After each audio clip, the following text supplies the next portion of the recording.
භගවතු අරහතෝ සම්මා සම්බුද්දස්ස නමෝ තස්ස භගවතු අරහතෝ සම්මා සම්බුද්දස්ස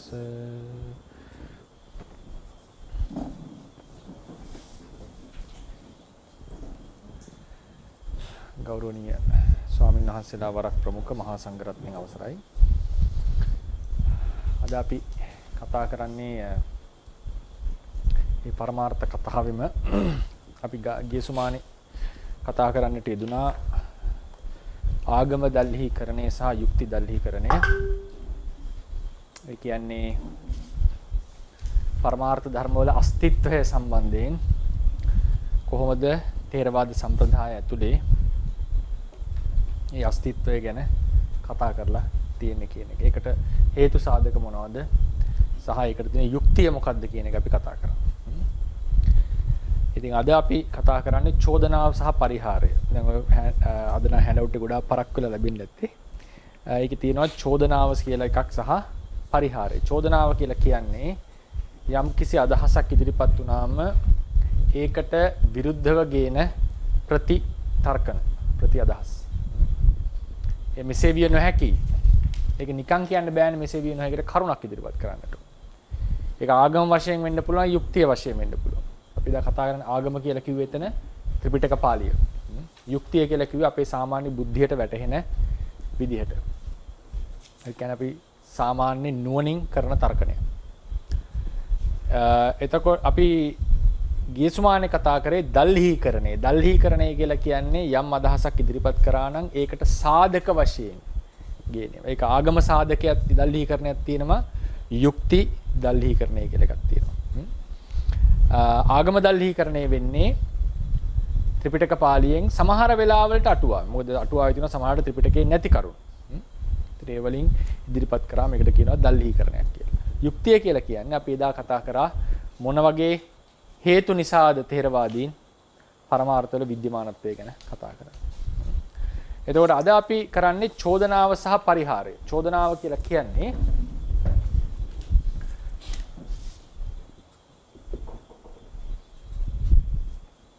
පරිහාර. චෝදනා කියලා කියන්නේ යම් කිසි අදහසක් ගෙනාම ඒකට ගේන ප්‍රතිතර්ක.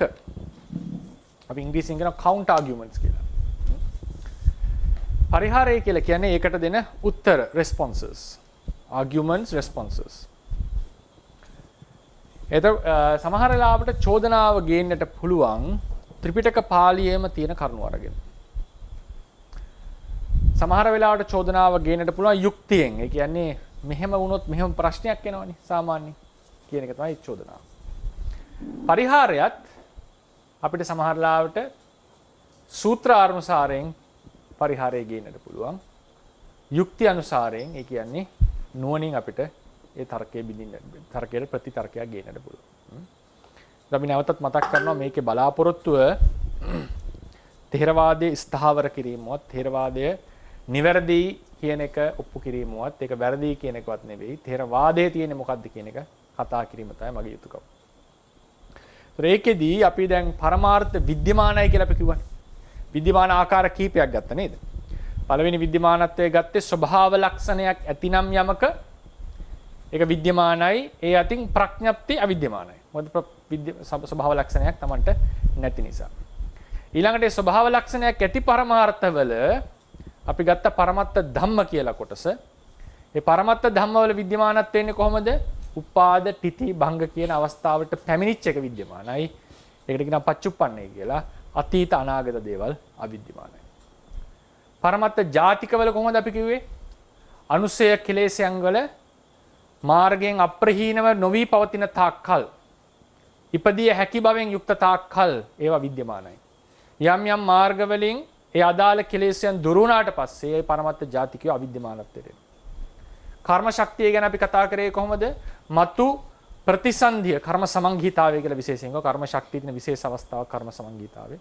කර්ම සමංගීතාවයේහි විද්‍යමානත්වයේ මතු ප්‍රතිසන්ධියක් ලබා දිය හැකි බව. ඒ කියන්නේ වැඩි කතා කරේ නෑ අපි. සරලව පොඩ්ඩක් කරුණු කීපයක් කතා කරමු. යම් හේකින් ඒක නැති වුණා නම් ඒකට අවිද්‍යමාන වුණා කියලා අපි කියනවා. මේක අපිට හමු වෙන්නේ උදාන අටුවාවේ විද්‍යමාන අවිද්‍යමාන කතා පටිච්චසමුප්පාද විස්තර කරනකොට. ඵල ඉපදවීමේ හැකියාව, ඵලාරහ බව. ඊළඟට අපි කිව්වා උපාදිනෝ ධම්මාවල විද්‍යමානත්වයේ කොහොමද ආවේ? කර්මය විපාක ලබා දීමට අවකාශ ලබා ඇතිනම් ප්‍රතිඵලයේ උපදින්නට කලින්ම අවකාශ ලබා තියෙන නිසා කර්මය ප්‍රතිඵලයේ විද්‍යමානයි කිව්වා. යම් හේකින් ඒ කර්මය ප්‍රතිබාහණය වුණොත් මොනම හරි ක්‍රමයකින් එදාට ඒක විපාකය අවිද්‍යමාන බවට වෙනවා. අනුප්පන්න ධර්මවල කිව්වේ හේතු නැති කල්හි ඉපදී හැකි බව විද්‍යමානත්වයයි. හේතු නිරුද්ධ වුණාම ඒ බව නැති වෙන එකට කියනවා අවිද්‍යමාන. අනුපාද නිරෝධය කියලා අපි කිව්වා. නේද? සංකත අසංකත පරමාර්ථවල විද්‍යමානත්වයේ යට ශාන්ති ලක්ෂණයයි සහ පවතින දුකින් මිදීමයි. ඒකේ විද්‍යමානත්වය අවිද්‍යමානත්වය ගැන අපිට දීර්ඝව කතා කරනවා පස්සේ පාඩමකදී මේ පරමාර්ථවල අසංකත පරමාර්ථයේ විද්‍යමානත්වය ගැන. ඉතින් ඒ වගේ විද්‍යමානත්වයක් අපි කතා කරනවා. ඒතකොට සංකත පරමාර්ථවල විශේෂයෙන් පරමාර්ථ ධර්මවල විද්‍යමානත්වය අපි කිව්වා මේක ක්ෂණිකයි. තා කෙටි කාලයක පවතින. දැන් නිරුද්ධ වෙනවා ක්ෂණිකේ. අස්තයට යනවා, අත්ංගතයට යනවා. නැති වෙනවා. නොතිබී හට ගන්නවා, ඇති වෙලා නැති වෙනවා. අහුත්වා සම්භෝති, හුත්වා පටිවේති. ඕකයි පරමාර්ථයක ලක්ෂණය. ඒ වගේ විද්‍යමානත්වයක් ගැන අපි කතා කරනකොට අපි කිව්වා මේ විද්‍යමානත්වය සමහර අදහසක් තියෙනවා. බුදුරජාණන් වහන්සේ ධර්මයන්ගේ විද්‍යමානත්වයක් දේශනා කරේ නැත. මේ විද්‍යමානත්වයේ පරමාර්ථ කතාව තේරවාදීන් නිකායක් ලෙස නැත්නම් ගුරුකුලයක් ලෙස වර්ධනය වෙනකොට ඉදිරියට එනකොට පසු කාලයේ ඇතිවෙච්ච අදහසක් කියලා මතයක් තියෙනවා. ඒකේ ලොකුම චෝදනාවට එන්නේ මොග්ගලී පුත්තතිස්ස කියන ස්වාමින් වහන්සේට දුන්වෙනි ධර්ම සංගායනාවේදී. ඒක තමයි එක අදහසක්. ඒක තේරවාදීන්ට චෝදනාවක්. මොකද්ද චෝදනාව? තේරවාද ත්‍රිපිටකයේහිවත් සඳහන් නොවන පරමාර්ථවල විද්‍යමානත්වයක් පසු කාලයකදී ඉදිරිපත් කරලා ඒ පරමාර්ථ ධර්ම කියන කතාවක් නිෂ්පාදනය කරා කියන එක. මේක තමයි චෝදනාව. කොහොමද ඒකට උත්තර සපයන්නේ? කොහොමද ඒක පරිහාරය? කොහොමද තේරවාදීන් ඒක ගැන උත්තරයක් දෙන්නේ? ඒ අදාළ සූත්‍ර අනුසාරයෙන් කියන එක තමයි අපි කතා කරන්නේ. මේක පරමාර්ථ ධර්ම සම්බන්ධයෙන් හොඳ පැතිරිච්ච ගැඹුරු අවබෝධයක් තියෙන කෙනාට මේක සරල වෙන්නට පුළුවන්. මේක තේරෙනවා වෙන්නට පුළුවන්. නමුත් මේ කරුණ කතා නොකර අපි ඉදිරියට ගියොත් සමහර වෙලාවලට යම් සැක නැත්තම් නොපැහැදිලි තැන් මම වඩා හොඳ වචන මම යොදන්නේ අපැහැදිලි තැන් තිබුණොත් සමහර කරුණු වලදී අපේ හිත ටිකක් ඒ ධර්මයේ ඒ ථේරවාද ධර්මයේ පිහිටන ක්‍රමය වෙනස් වෙන්නට පුළුවන්. ඒ නිසා තමයි මේක දැන් පරමාර්ථ කතා අපි කතා කරලා ඉවරයි. සියලු පරමාර්ථයෝ තියෙන අපි දන්න තරමින් කතා කරා දල වශයෙන් හැඳින්වීමක් ලෙස සහ පරමාර්ථ සහ ප්‍රඥප්ති අතර අපි කොටසක් කතා කරා. ඒක ධර්මතා වශයෙන් සහ ඒකාන්ත පරමාර්ථ ලෙස කතා නොකරපු කොටස් ටිකක් අපි කතා කරා අනිෂ්පන්න රූප වගේ. ඉතින් එහෙම කතා කරලා ඉවර වෙලා තියෙද්දිත් මේ මාතෘකාව නැවත ගන්නේ පරමාර්ථවල විද්‍යමානත්වය කියන එක. ඒක ඩිබේටබල් මාතෘකාවක්. ඒක විශේෂයෙන්ම ශාස්ත්‍රීය අධ්‍යයනයේදී ලොකුවට කතා වෙන දෙයක්. සමහර කෙනෙක් ඇඟිල්ල දික් කරන්නේ තුන්වෙනි සංගායනාව කරපු මොග්ගලී පුත්තතිස්ස කියන ස්වාමීන් වහන්සේට.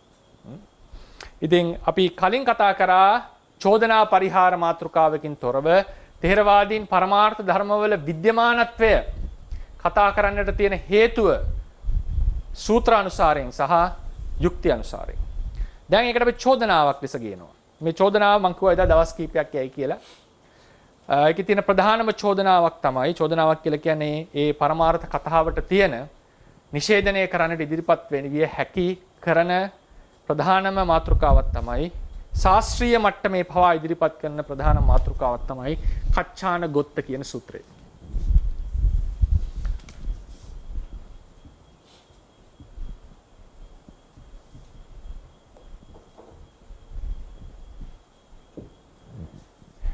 මේ කච්චාන ගොත්ත කියන සූත්‍රයේදී මම සම්පූර්ණ සූත්‍රයම දීලා ඇති අත්පත්‍රිකාවේ.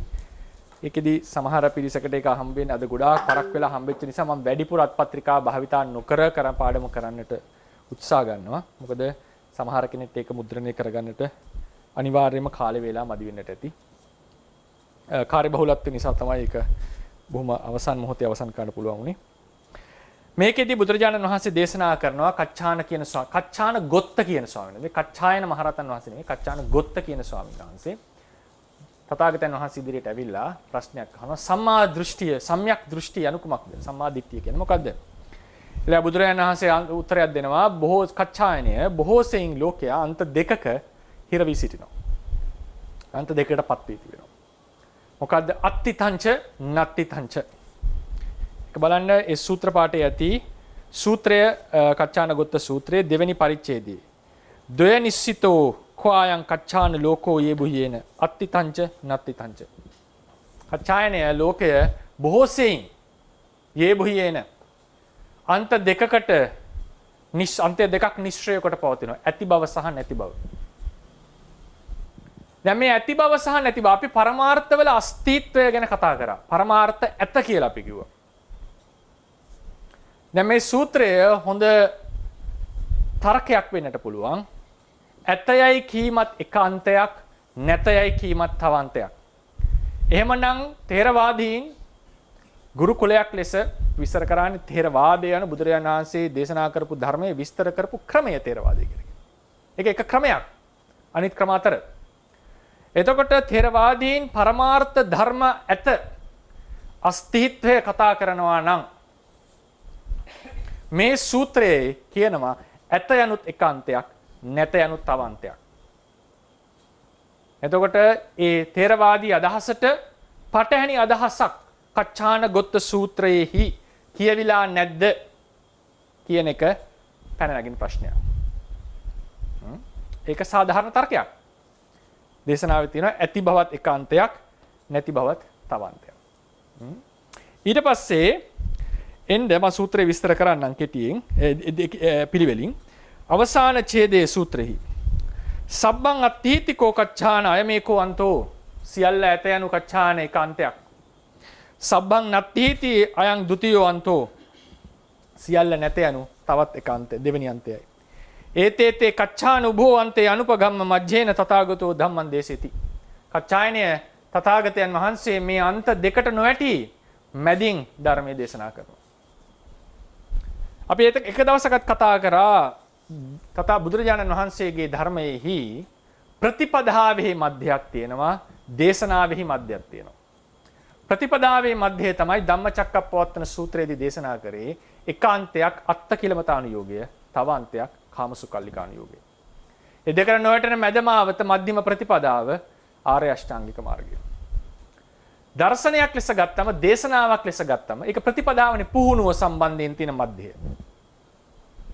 දේශනාවක් ලෙස, දර්ශනයක් ලෙස, බුද්ධ දේශනාව ලෙස ගත්තම අන්ත දෙකක් ලෙස දකින්නේ උන්වහන්සේ මෙන්න මේ කියන කච්චාන ගොත්ත සූත්‍රය දේශනා කරපු එකාන්තයක් ඇත යන එකාන්තයක්, නැත යන එකාන්තයක්, මැදේ යන්නේ පටිච්ච සමුප්පාදය. මොකද්ද මේ ඇත සහ නැත කියන එක තමයි විස්තර කරගන්නට ඕනේ. ඒකදී මම කෙටි මතක් කිරීමක් කරන්නට ඕනේ.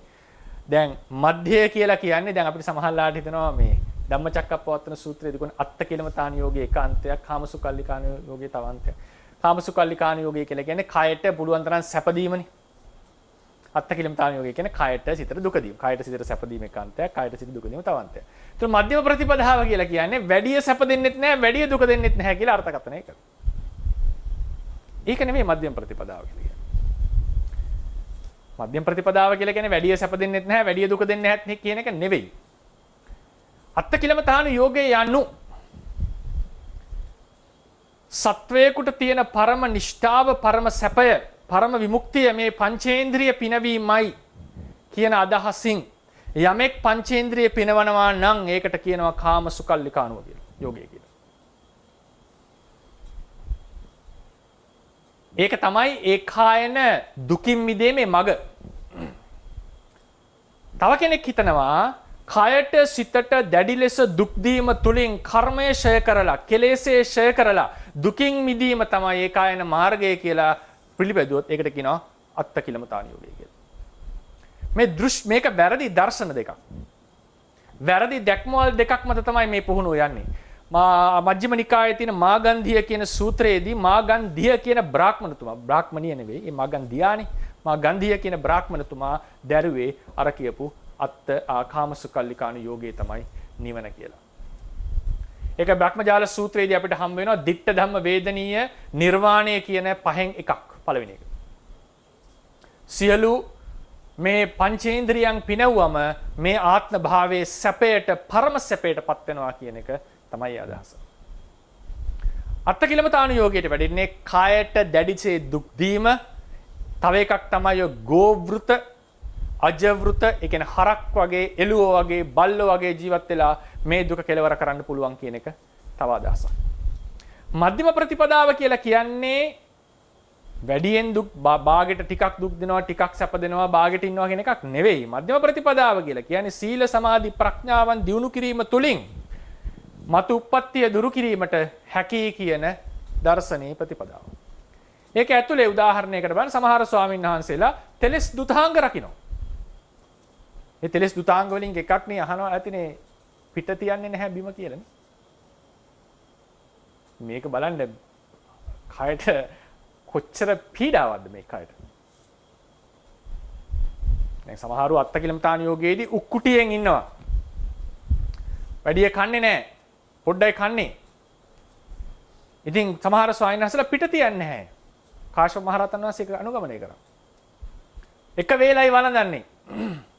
සමහර බුදුරජාණන් වහන්සේ දේශනා කළ සමහර ශ්‍රාවකයෝ මගේ ඊටාම පොඩ්ඩයි වළඳන්නේ. රහතන් වහන්සේ කෙනෙක් දේශනා කරේ ගිලන්පසට බෙහෙත් හොයන්නෙත් නෑ, වතුර වළඳමින්ම තමයි ප්‍රතිපදාව පුරනවා.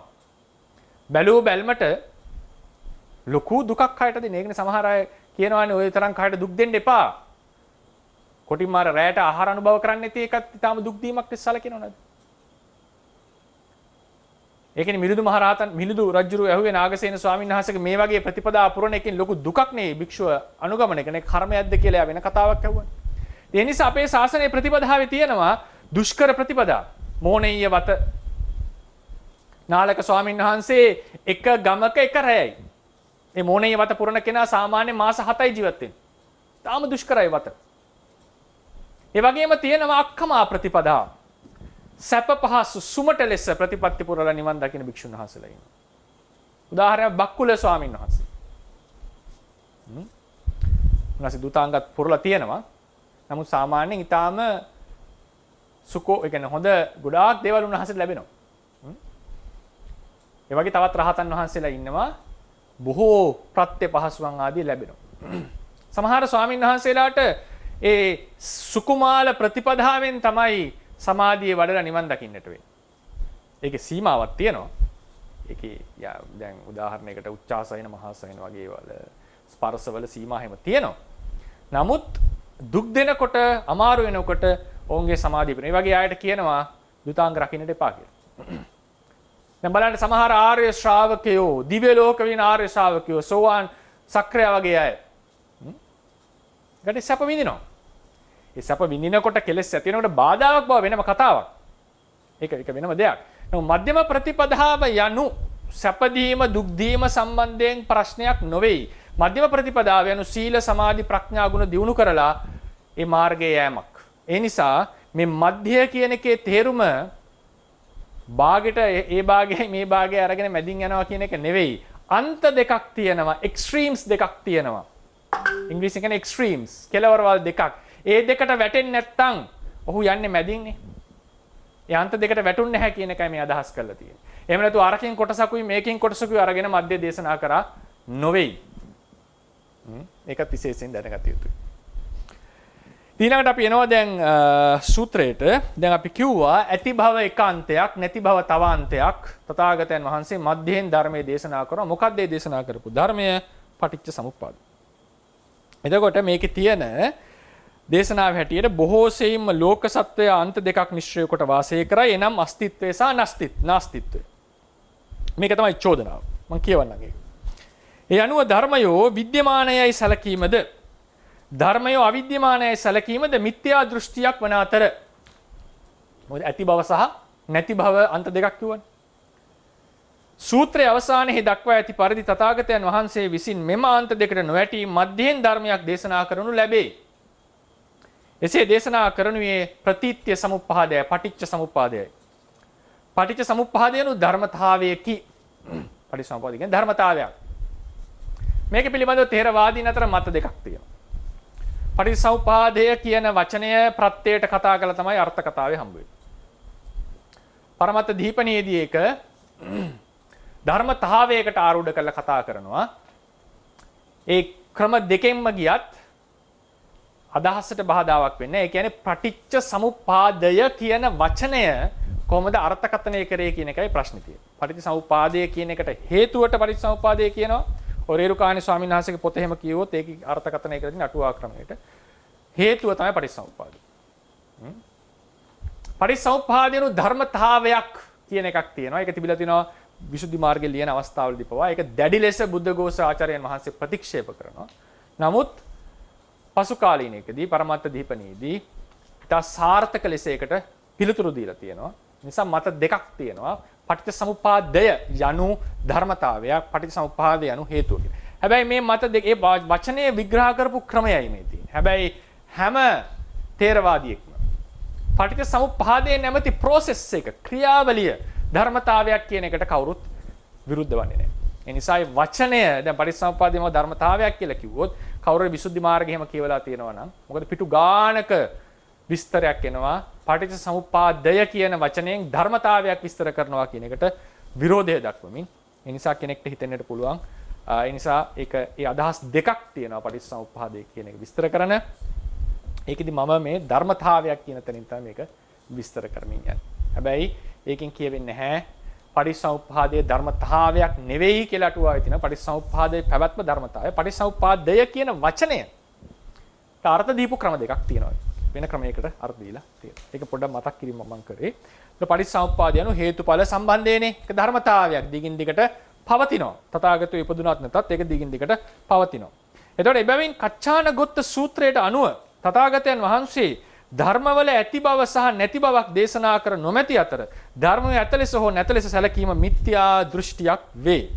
තථාගතයන් වහන්සේ ධර්මවල ඇති බව නැති බව නොව ධර්මතාවයක පැවැත්මක් පමණක් දේශනා කරන ලදී. කවරක්ද ඒ පටිච්ච සමුප්පාදයයි. හරිනේ මේක තමයි චෝදනාව. ඇත සහ නැත යනු අන්ත දෙකක්. තථාගතයන් වහන්සේ ධර්මයක් ඇත සහ නැත කියන්නට සුදුසු නැහැ. පවතින්නේ ධර්මතාවයක්, පැවැත්මක්. මේක යුක්තිය සම්බන්ධයෙන් යුක්ති චෝදනාවකදී මම කතා කරනවා නැවත. මේක නිකන් සමහරවිට මේක ෆ්ලක්ස් එකක්. ඔහේ ඒ ඉපදී බිඳි යන ධර්ම පරම්පරාවක් මෙතන තියෙනවා. පැවැත්මක් මිසක් මේක ඇත මේක නැත කියලා කිව්වේ නැහැ. කියන එක තමයි චෝදනාව. තේරවාදීන් මොකද්ද කියන්නේ? තේරවාදීන් පිළිගන්නවා මේක ධර්ම පරම්පරාවක්. හැබැයි ඒ මොහොතෙහි පරමාර්ථ ධර්මයේ විද්‍යමානයි. විද්‍යමාන නොවන්නේ නොවේ. අවිද්‍යමාන නොවේ කියන එක තමයි තේරවාදීන්ගේ අදහස. එතකොට ඒකට ලැබෙන පරිහාරය කවරක්ද? ඒක ලැබෙන පරිහාරය. මේකට තව ගොඩාක් හේතු යුක්තිය ඇති චෝදනාවේ. ඒක ලැබෙන පරිහාරය. ඊට සූත්‍රයට අනුව ඇති ලෙස සැලකීම සහ නැත ලෙස සැලකීම අන්ත දෙකක් වන අතර එය කවරක ඇති බවද්ද කවරක නැති බවද්ද කියා තථාගතයන් වහන්සේ දේශනාවේ කෙලින්ම දක්වා නැත. සූත්‍රයට යන්න බලන්න. සූත්‍රයට ගියොත් ඒක තියෙන්නේ ද්වේනිසිතෝ කෝ ක්වායං කච්ඡායන ලෝකෝ යේ භුයේන අත්ති තංච නත්ති තං. ඇති බව සහ නැති බව නිශ්චය කරගෙන තමයි බොහෝසෙයින් ලෝකයා වාසය කරන්නේ. මොකක ඇති බවද කිව්වේ නැහැ. මොකක නැති බවද කිව්වේ නැහැ.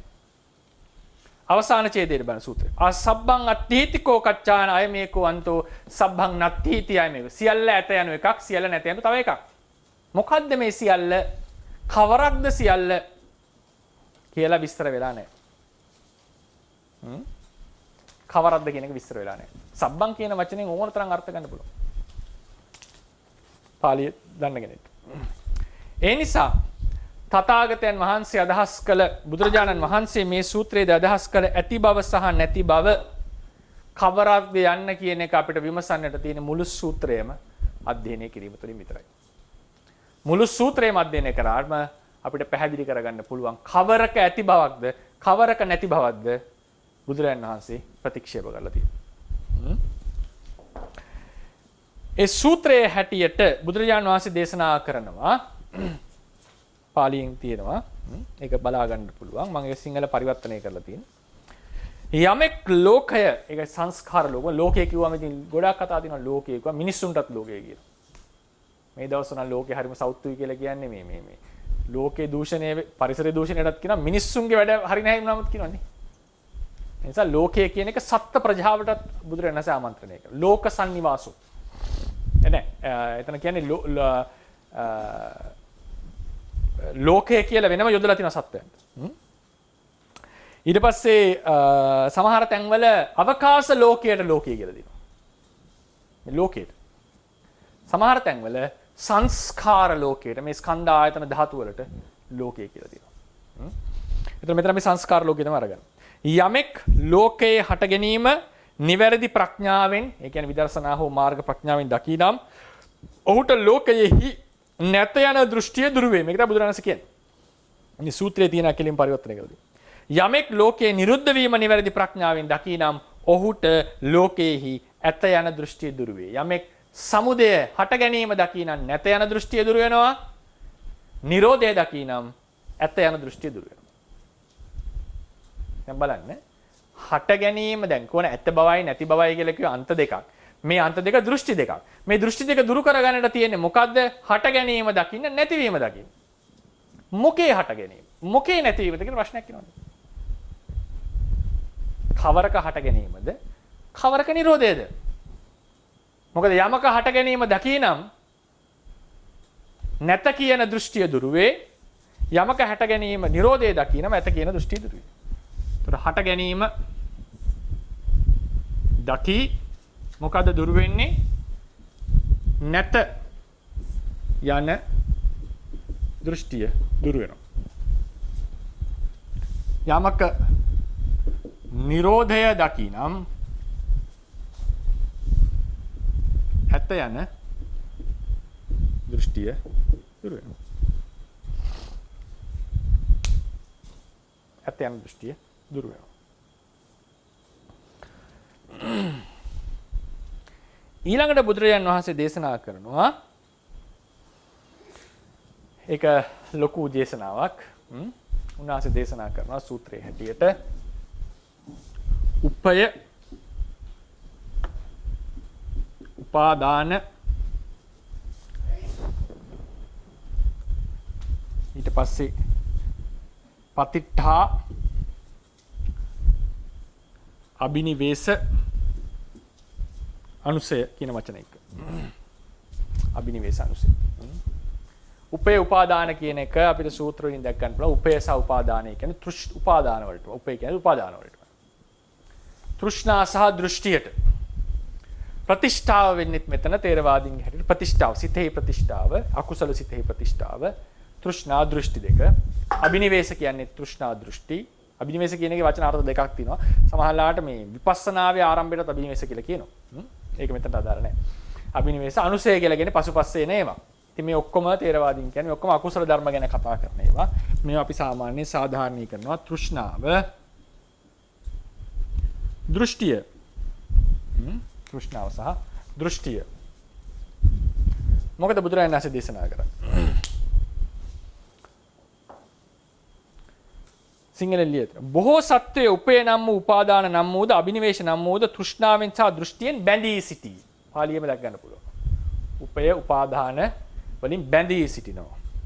ආර්ය ශ්‍රාවක තෙමේ ඉහත දැක් වූ පරිද්දෙන් ලෝකේ හට ගැනීම සහ නිරෝධය මනාකොට නුවණින් දකීද? මොකද ඒක දේශනා කරන්නේ ඉස්සෙල්ලා.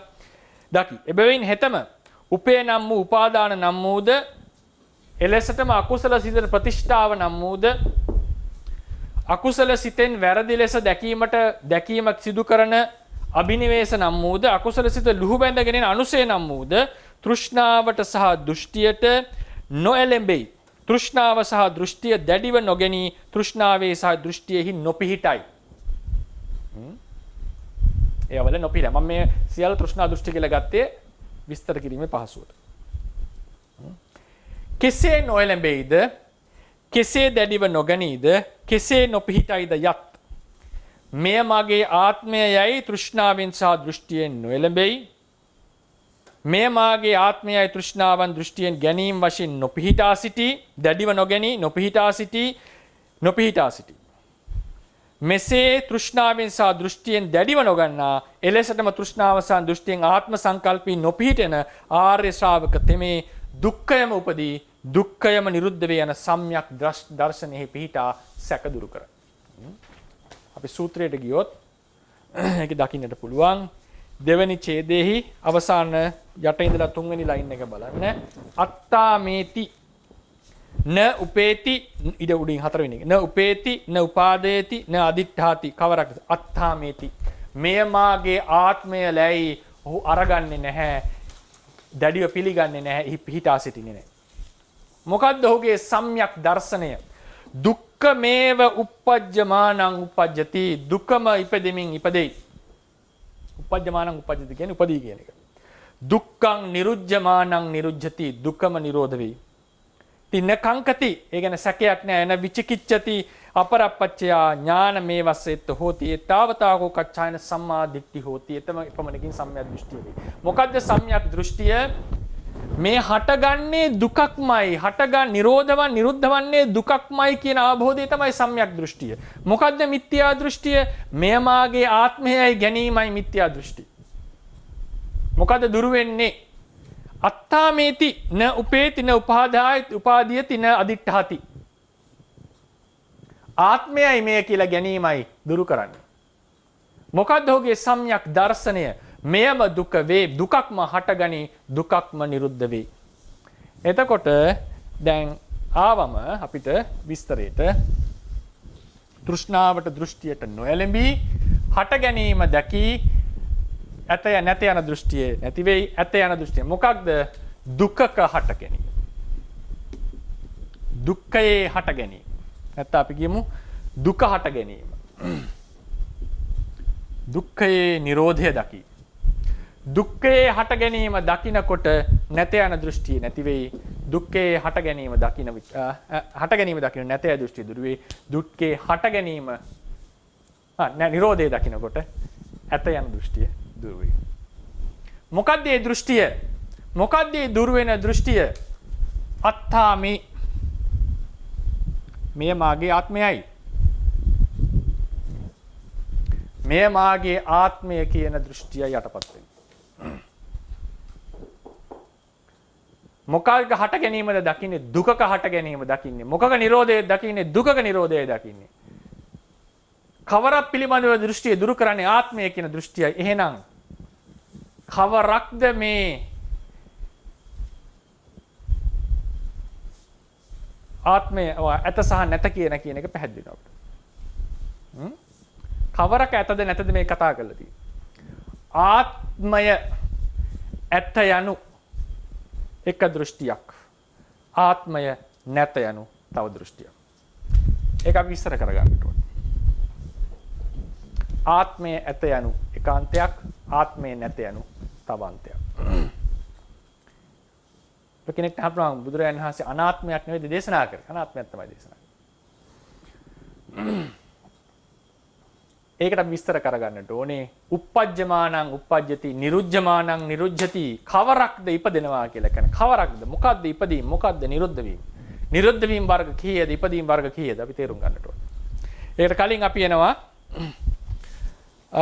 ඒ විස්තරයට. දැන් අපි කො දුකක්ම හටගනී දුකක්ම නිරෝධ වෙයි. කලින් දවසේ අපි කතා කරා පේනවද? කලින් දවසේ අපි කතා කරා කවරක්ද දුක? ධම්මචක්කප්පවත්තන සූත්‍රයේ හැටියට දුක යනු පංච උපාදානස්කන්ධයයි. කච්චාන අචේල කස්සප සූත්‍රයේ හැටියට දුකක් ඇත කාශ්‍යපේ. දුක නැත නොවේ. දුක නැත නෙවෙයි දුකක් ඇත. කවරක්ද ඒ දුක? පංච උපාදානස්කන්ධය. එහෙනම් පංච උපාදානස්කන්ධය ඇත කියන එකට අපි පැමිණි අදහසට. එහෙමනම් මේ දුක යනු කවරක්ද? පංච උපාදානස්කන්ධයයි. පංච උපාදානස්කන්ධයේ හට ගැනීම දකි නැත යන දෘෂ්ටිය නැති වෙයි. පංච උපාදානස්කන්ධයේ හට නිරෝධය දකි ඇත යන දෘෂ්ටිය දුරු වෙයි. මේක තමයි තේරවාදීන්ගේ අදහස. කලින් දක්වා ඇති පරිදි දුක්ඛ යනු පංච උපාදානස්කන්ධයයි. එනම් ආර්ය ශ්‍රාවකයා පංච උපාදානස්කන්ධයන්ම හටගෙන නිරුද්ධ වන බවත් පුද්ගලයෙකු හෝ ආත්මයක් ඉපදී මිය නොයන බවත් තේරුම් ගන්න. ආත්මයක් හටගෙන ආත්මයක් නිරුද්ධ වෙනවා කියන එක නෙවෙයි ඔහු තේරුම් ගන්නේ. ස්කන්ධය ඉපදිලා ස්කන්ධය නිරුද්ධ වෙනවා කියන එකයි. ස්කන්ධය ඉපදිලා ස්කන්ධය නිරුද්ධ වෙනවා කියන එකයි. අර සමහර සූත්‍රවල බුදුරජාණන් වහන්සේ දේශනා කරනවානේ. සතෝ සත්තස්ස උච්ඡේදං පඤ්ඤපේති. විද්‍යමාන වන සත්වේකුගේ උච්ඡේදය ප්‍රකාශ කරනවා. ඒ නිසා ඇත නැත කියන දෙක ඇත සහ නැත කියන දෙකෙන් අර්ථවත් වෙලා තියෙන්නේ හුදු ආත්මයක ඇත හෝ නැත කියන එක නෙවෙයි. මොකද ඒ වගේ වේග තැනක ඒ කියන්නේ අපහැදිලි තැනක නෙවෙයි බුදුදහම තියෙන්නේ. ආත්මයක් නැත. රූපං භික්ඛවේ අනත්තා. රූපය ආත්මයක් නොවේ. ඊට වඩා සාධකයක් අවශ්‍ය නැහැ. රූපං භික්ඛවේ අනත්තා. රූපය ආත්මයක් නෙවෙයි. න අත්තා අනත්තා. ආත්මයට වෙනස් දෙයක්. නකාරයේ අර්ථ හයක් තියෙනවා පාලියේ සාමාන්‍යයෙන්. මේකේ එන්නේ තදඤ්ඤාර්ථය. ඒට වෙනස් අර්ථයක්. ආත්මයට වෙනස් වූ දෙයක්. අනාත්මයයි. ආත්මයට ආයත් නොවන දෙයක්. එනිසා බුදුරජාණන් වහන්සේගේ දේශනාව පැහැදිලිවම අනාත්ම දේශනාව. අනාත්මය දේශනා කරපු එක. පරමාර්ථ වශයෙන් ගත්තම ආත්මයක් නැහැ කියන එක බුදුරජාණන් වහන්සේගේ ස්ථාවරේ රූපං වික්කවේ අනත්තා වේදනා අනත්තා සංඥා අනත්තා. ඒක ඉතාම පැහැදිලි හැමතැනම. එතකොට කෙනෙක් අහපුවා බුදුරජාණන් වහන්සේ දේශනා කරා නේද අත්ති තථාගතෝ පරම්මරණ සත්වයා තථාගතයෝ කියලා කියන්නේ එතන සාමාන්‍ය අපේ අර්ථ ගන්න තත් සත්වයා කියන එකයි. අත්ති තථාගතෝ පරම්මරණ සත්වයා මරණින් මතු වේද? උත්තර දෙන්නේ නැහැ. තපනීය ප්‍රශ්නයක්. නත්ති තථාගතෝ පරම්මරණ සත්වයා මරණින් මතු නොවේද? උත්තර දෙන්නේ නැහැ. හතර ක්‍රමයකටම උත්තර දුන්නේ නැහැ. ඇයි ඒ උත්තර නොදුන්නේ? ප්‍රශ්නේ වැරදි. දැන් උදාහරණයකට දැන් හිතන්න මට වාහනයක් නැහැ. මිනිස්සෙක් ඇවිල්ලා අහනවා ස්වාමීන් වහන්සේගේ වාහනේ පාට මොකක්ද කියලා. මම කොහොම උත්තරයක් දෙන්නේ ඒකට? ස්වාමීන් වහන්සේගේ වාහනේ පාට මොකක්ද කියලා. අටුවාදී නතර උත්තරයේ අපිට කාටරි දරුවෙක් නැත්තම් දරුවාගේ නම මොකක්ද කියලා අහනවා. දැන් උත්තරයක් දෙන්න බැහැනේ මේකට. දෙන්න පුළුවන් එකම උත්තරය කියලා තමයි දරුවෙක් නැහැ නැත්නම් මට වාහනයක් නැහැ කියලා. ඒක ඒ ප්‍රශ්නෙට දීපු උත්තරයක් නෙවෙයි මතක තියාගන්න. ඒ කාලේ තියෙන වාද සාකච්ඡා ක්‍රමයේදී ඒ අදාළ ප්‍රශ්නෙට උත්තරය දෙන්නට ඕනේ. සමහර ස්වාමීන් වහන්සේලා මේ ප්‍රශ්න ඇහුවා. එතකොට බුදුරණැසෙක් න කල්ලෝ ප්‍රශ්නේ වැරදි. ප්‍රශ්නේ මෙහෙම අහන්න. කවුද විඳින්නේ? කවුද ස්පර්ශ කරන්නේ කියලා. ප්‍රශ්නේ වැරදි මහාන. ප්‍රශ්නේ අහන්න කවරක් නිසා ස්පර්ශය හටගනීද කියලා. කවුද වේදනාව විඳින්නේ? න කල්ලෝ පඤ්ඤෝ ප්‍රශ්නේ වැරදි. කවරක් හේතුවෙන් වේදනාව හටගනීද කියලා. බාහිර අය ඇවිල්ලා අහන අවස්ථාවවලදී පුද්ගලයාගේ ඉතින් ආද්‍යාසය බලනවානේ බුදුරජාණන් වහන්සේ වශයෙන්. උන්වහන්සේ කියනවා උත්තර දෙන්නේ මම එසේ නොකියමි. එසේ නොකියම කියන එකේ තේරුම ඒ ප්‍රශ්නේ මොකද්ද ප්‍රශ්නේ වැරද්ද? ඒ ප්‍රශ්නේ අහලා තියෙන්නේ සත්වයා ආත්මය කියන එක පිළි අරගෙන. එතනයි ප්‍රශ්නේ වැරද්ද. අත්ති තථාගතෝ පරම්මන සත්වයක් ඇත. ඒ සත්වයා මරණින් මත්තේ උපදීද? තේරවාද දර්ශනය බුදුරජාණන් වහන්සේගේ දර්ශනය උපදින්නේ සත්වයක් ඉන්න බෑ. සත්වයක් නැත. නැති සත්වයා නැති සත්වයේගේ ඉපදීමක් හෝ නොඉපදීමක් කතා කිරීම සාර්ථක නැහැ. ඒකයි ඒ ප්‍රශ්න තපණීය තැන තියෙන්නේ. එහෙම නැතුව ඒ ප්‍රශ්නේ වැරදි නිසා බුදුරජාණන් වහන්සේගේ දර්ශනයේ හැටියට ඒක හරියට උදාහරණයට වාහනයක් නැති මිනිස්සෙක්ගෙන් වාහනේ පාට ඇහුවා වගේ ප්‍රශ්නයක්. එයාට උත්තර දෙන්න බෑනේ මොන විදියකටවත් කළුද සුදුද මොන පාටක්වත් උත්තර දෙන්න බෑ. ඔබගේ වාහනය සෙකන්ඩ් හෑන්ඩ්ද නැත්නම් බ්‍රෑන්ඩ් නිව්ද කියලා. උත්තර දෙන්න පාවිච්චි කරපු එකද බ්‍රෑන්ඩ් නිව් එකද? උත්තර දෙකයි තියෙන දෙන්න පුළුවන්. බ්‍රෑන්ඩ් නිව්ද පාවිච්චි කරපු එකද?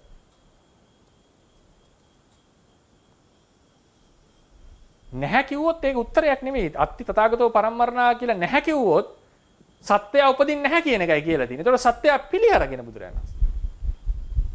ඉතින් මුළු ප්‍රශ්නේම අහනවා නම් ප්‍රශ්නේම වෙනස් කළ යුතුයි. ඒ නිසායි උත්තරේ දුන්නේ නැති. එහෙම නැතුව බුදුරජාණන් වහන්සේ ආත්මයක් ඇත නැත කියන තැන්වල හිටපු කෙනෙක් නෙවෙයි. ආත්මයක් නැත. රූපං භික්ඛවේ අනත්තා. රූපය අනාත්මයි. වේදනාව අනාත්මයි. එහෙම නැත්නම් විස්තර කරන්න වෙනවා මොකද්ද අනාත්ම කියන එකේ තේරුම. ආත්මයක් ඇතක් නැත නැතත් තමයි අනාත්ත කියලා කියන්නේ නැහැ. එහෙම පාලියක් අර්ථ ගන්න බෑ. අපිට හිතුමතේ අර්ථ ගන්න බෑ. න අත්තා අනත්තා. මේක සමාස පදයක්. මේ කම්මධාරයේ සමාසයක් කියලා අපි කියන්නේ. ආත්ම නොවන දෙය අනාත්මයි. ආත්ම ලක්ෂණයක නැහැ. ඒක විස්තර කරන්න කවරක්ද ආත්මය කියලා. ඒක වෙනම මාතෘකාවට යන එක. ඒ නිසා ආත්මය මෙතන ඒ පැහැදිලි බුද්ධ දේශනාවේ හැටියට මේ කතා කරලා තියෙන ආත්මය කියලා ඔහු සලකන්නේ නැහැ. මේ ආත්මයයි ඔහු ගන්නෙ නැහැ. දුකක්ම උපදී දුකක්ම පවතී. එහෙමනම් මේ නැත ඇත නැත කියලා ගත්තේ ආත්මය හුදු ආත්මෙහි ඇති නැත බව ගැන නෙවෙයි. හුදු ආත්මෙහි ඇත නැත බව ගැන නෙවෙයි. මේ කතා කරලා තියෙන්නේ ලෝක සත්වයා යෙබුයේන වාසය කරන්නේ කෙසේද? ඔන්න දැන් මුලට එන්න. ලෝක සත්වයා විශ්වාස කරන්නේ මෙතන සත්වයෙක් ඉන්නවා. ඒ සත්වයා මරණින් මත්තේ නැවත උපදිනවා. ඒ සත්වයා මරණෙදී අහවර වෙනවා. ඕක තමයි සාමාන්‍ය දර්ශනය. ඒක උච්චේ දෘෂ්ටිය ක්‍රම 4කට විස්තර වෙන්නට ඕනේ. සාමාන්‍යයෙන් සත්වයා මරණෙදී අවසන්, නැත්තම් සත්වයා මරණින් මත්තේ. මේක තමයි අන්ත දෙක. එක්ස්ට්‍රීම්ස් දෙකක්. එකිනෙකට ප්‍රතිවිරුද්ධයි. දේශනාවක් තියෙනවානේ යම් කෙනෙක් ආත්මය පිළිගත්තා නම් ඔහුට මහන්නේ ඉතිරි වෙන්නේ අන්ත දෙකයි. එක්කෝ ආත්මයේ භවයෙන් භවයේ සැරිසරනවා, නැත්තම් යම් දවසක විනාශ වෙනවා. ඇත යනු සදාතනිකව ආත්මය ඇත. සබ්බං අත්ති. මරණින් මත්තේත් සියල්ල ඇත. ආත්මයයි ගත්ත සියලු දේ ඇත. අඩුවක් නැතුව. සබ්බං නැත්ති කිසිවක් නැත. මරණින් මේ සියල්ල අවසానයි. මේ තමයි අන්ත දෙක. බුදුරජාණන් වහන්සේ ඒ අන්තයට නොඇටි මධ්‍යයෙන් ධර්මයක් දේශනා කරා. ටිකක් තියෙනවා ටිකක් නැහැ කියන එක නෙවෙයි.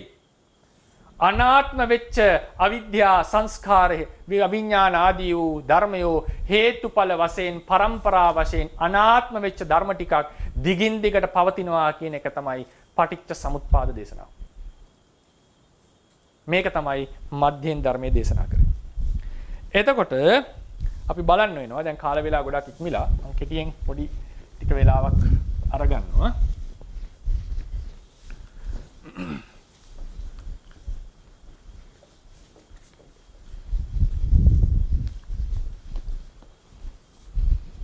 දැන් අපිට එන්නට වෙනවා ආත්මය ඇත සබ්බං අත්ති. දැන් ථේරවාදීන් මේක විස්තර කරන්නේ මේ විදිහට. ථේරවාද විවරණය මෙසේයි. සබ්බං අත්ති කියලා කිව්වේ ආත්මයක් පවතී. ඒ ආත්මය මරණින් මත්තේත් දිගින් දිගටම නොසිදී සදාතනිකව පවතී. ආත්මේ නම් එකම පුද්ගලයා. සමහර විට කුරුල්ලෙක් වගේ භවයෙන් භවයට ගියා වෙන්නට පුළුවන්. එක දිගට හිටියා වෙන්නට පුළුවන්. ඒ ආත්මේ නොසිදී දිගින් දිගට යනවා. මේකට අපි පාලියෙන් සාමාන්‍යයෙන් ව්‍යවහාර කරන සාස්වත දෘෂ්ටිය කියලා. දිගටම යන ආත්මය. මෙතනට ඕන නම් ආත්මය වෙනුවට ධර්මයක් දාගන්නට පුළුවන්. යම් කිසි ධර්ම ස්වභාවයක් දිගින් දිගට යනවා කියලා. ඒක සාමාන්‍යයෙන් ප්‍රකට දෘෂ්ටියක් නෙවෙයි. නිසා මම ඒක ගන්නෙ නැහැ. ඒක හෑන්ඩ් අවුට් එකේ එක තැනක ලියලා ඇති. ආත්මයක් හෝ ධර්මයක් දිගින් දිගට දිගටම යනවා කියන එක. සබ්බං අත්ති සියල්ල ඇත. මේක මරණය නම් මේ මරණ නම් මරණින් මත්තේත් සියල්ල ඇත. කිසිදු වෙනසක් වී නැත. මේක ඒකාන්තයක්. මේක තමයි සාමාන්‍ය මිනිස්සු හිතන් ඉන්න ක්‍රමය. ඊළඟට සබ්බං නැත්ති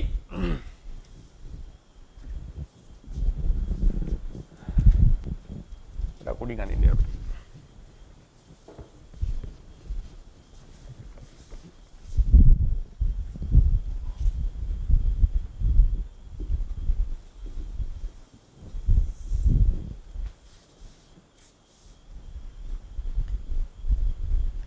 සබ්බං නත්ති කියනකොට මේ නාස්තික දෘෂ්ටිය නැත්නම් උච්ඡේද දෘෂ්ටිය කියන එක ක්‍රම 4කට විස්තර කරන්න පුළුවන්.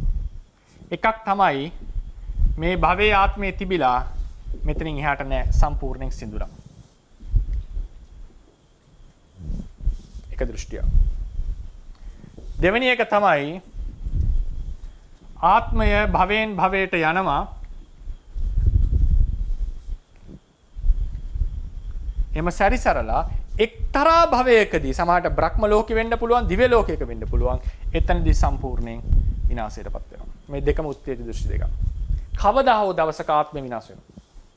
යම්කිසි කාලයක් හෝ සැරිසරලා හෝ යම්කිසි භවයකට ගිහිල්ලා. නම්බර 3. මේ නම්බර 3න් කියන්නේ පරංකතං දුක්ඛං කියලා මම කීපතාවක්ම කියලා ඇති. පරංකතං දුක්ඛං කියලා කියන්නේ ආත්මය පවතිනවා, පුද්ගලයෙක් ඉන්නවා. ඒ භවයේ ඒ පුද්ගලයා යම් කර්ම ටිකක් කරලා උපදිනවා. හැබැයි උපදින්නේ සම්පූර්ණයෙන් වෙනස් කෙනෙක්. එයා නෙවෙයි.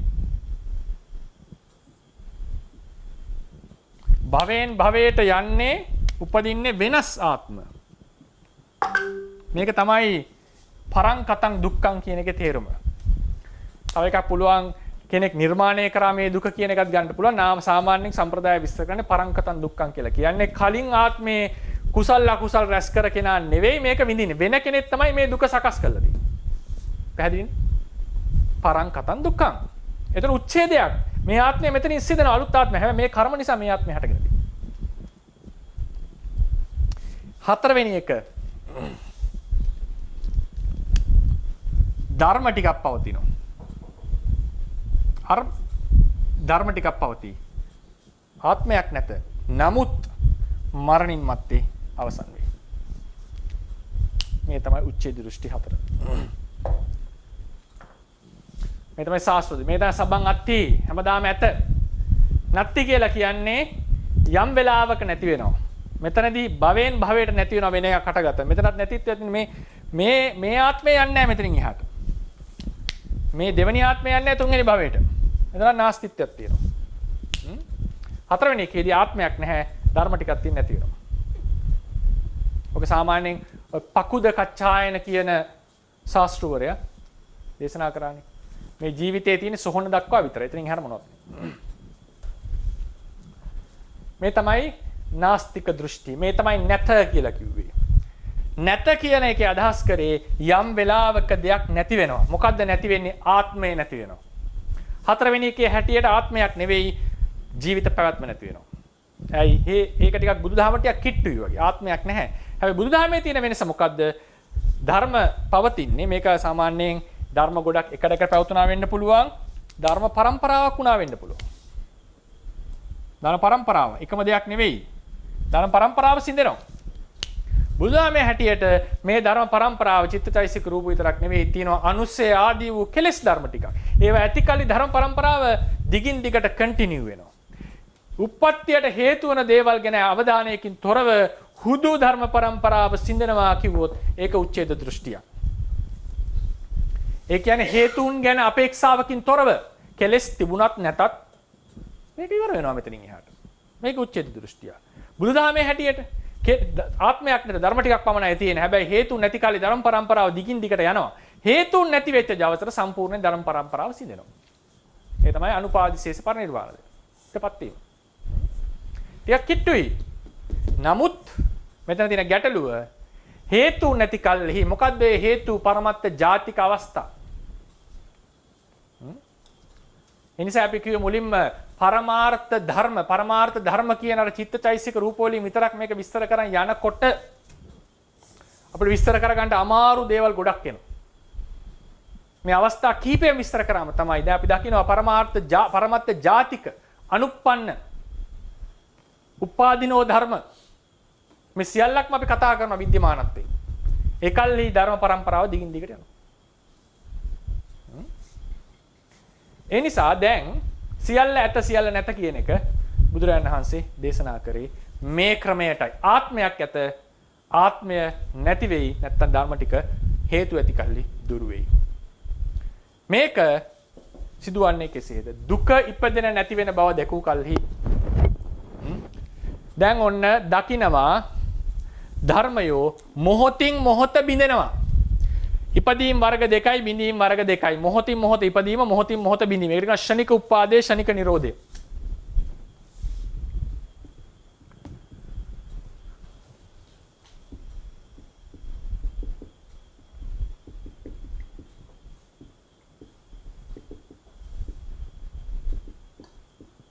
ඒ කියන්නේ ධර්මයක් හට ගන්නවා නිරුද්ධ වෙනවා. හේතුන් ඇති කැල්ලි තමයි හටගන්නේ. නමුත් ඒක අපි ඒ ෂණය ගැන අපේක්ෂා කරන්නේ. ඊට පස්සේ එක තමයි ප්‍රත්‍ය වශයෙන් ඉපදීම. ප්‍රත්‍ය වශයෙන් නිරෝධය. ඒ කියන්නේ මොකද්ද? හේතු ඇති කල්හි හට ගන්නවා. හේතු නිරුද්ධ වුණ කල්හි හට නොගෙන යනවා. නිරුද්ධ වෙනව නෙවෙයි.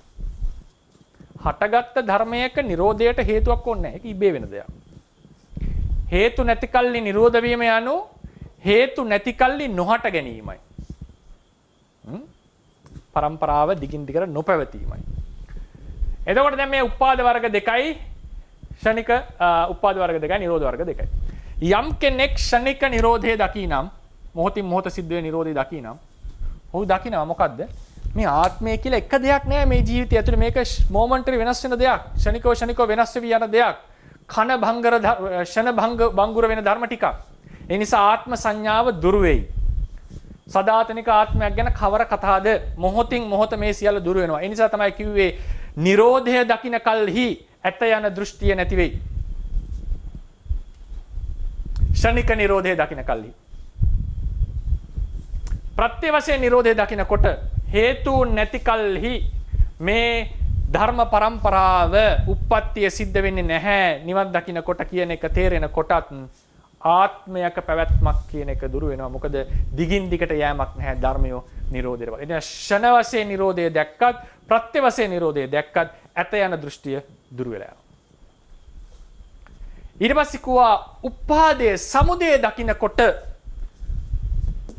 නැත්ති කියන දෘෂ්ටිය නැතින. එතන අපි ගන්නේ උපාදය කියලා අපි ගන්නේ ප්‍රත්‍ය වශයෙන් ඉපදීමයි. ෂණික උපාදේ මෙතනට තරම් වැදගත් වෙන්නේ නැහැ. ෂණික උපාදේ දැක්ක කියන එක තරම් වැදගත් වෙන්නේ නැහැ.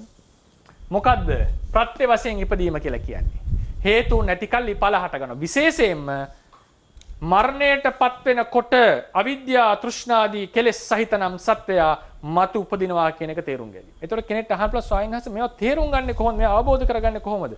ඒක තමයි ධර්ම ඉගෙන ගන්නවා කියලා කියන්නේ.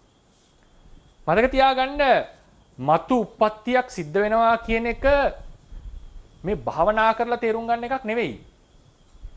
භාවනා කරන්න කලින්ම ශ්‍රාවකයා තේරුම් ගත යුතුයි මතු උප්පත්තිය සිද්ධ වෙන යනු මෙයයි කියන එක. ඒක සුත්තමේ ඥාණයෙන් පැහැදිලි වෙන්නට ඕන. ඒක වෙනත් තව ටිකක් අර තියෙන්නට පුළුවන් අමුතු කුකුස් ටිකක් අර හිතට දැනෙන ඒක දුරු වෙන්නේ භාවනාවෙන්. සම්පූර්ණයෙන් පිහිටා සිටින්නේ. නමුත් සුත්තමේ ඥාණය තුලින්ම උප්පත්තිය සසර පැවැත්ම කියන එක පැහැදිලි වෙන්නට ඕන. එහෙම ධර්මයක් මේක. එහෙම දේශනාවක් තේරවාදය කියලා කියන්නේ. මම කිව්වේ ඒකයි සියල්ල පැහැදිලි කරලා තියෙනවා. එතකොට හේතු නැති කල් ඉපදීම වෙනවා කියලා කියන්නේ හේතුන් ධර්මයෝ. දැන් ඔන්න මේ Nirodha නාස්තිත්වය ගැන කියනකොට අස්තිත්වය කියලා කියන්නේ ස්ථිර බවනේ ඔය කතා කරලා තියෙන්නේ. නාස්තිත්වය කියනකොට නාස්තිත්ව දෙකක් තියෙනවානේ මේකේ. මොකද්ද දෙක? ආත්මයක නැතිවීම කියන එකත් කතා කරලා තියෙනවා. මේ හතරෙම තුනේම ආත්මයක නැතිවීම කතා කරලා තියෙනවා. පැහැදිලිනේ? 1 2 4 කියන ඒවා වල මතු උප්පත්තිය නැති බවත් කතා කරලා තියෙනවා. බුදුරජාණන් වහන්සේගේ දර්ශනයේ හැටියට නාස්තික දෘෂ්ටියේ වැරදි දෙකක් තියෙනවා. උප්පත්තිය නැහැ කියනත් කතා කරනවා 3ක. ඉතිරි 3 ආත්මය නැහැ කියන එකත් කතා. ආත්මය පිළිගැනීමත් වරදක්, උප්පත්තිය නැහැ කියන එකත් වරදක්. සාස්වත දෘෂ්ටියේ තියෙන එක වරද්දයි. මොකද්ද? ස්ථිරසාර ජීවිතයක් තියෙනවා කියන එක විතර. උප්පත්තිය පිළිගන්නවා සාස්වත දෘෂ්ටිය. උප්පත්තිය පිළිගන්නවා. සාස්වත දෘෂ්ටිය සාමාන්‍යයෙන් අල්ප සාවද්‍යයි නාස්තික දෘෂ්ටිය උච්චේ දෘෂ්ටියට වඩා. උච්චේ දෘෂ්ටිය මහා සාවද්‍යයි. ඒක බරපතලයි. හැබැයි උච්චේ දෘෂ්ටිය පහසුවෙන් දුරු කළ හැකි. සාස්වත දෘෂ්ටියෙන් ඇලීම වැඩි.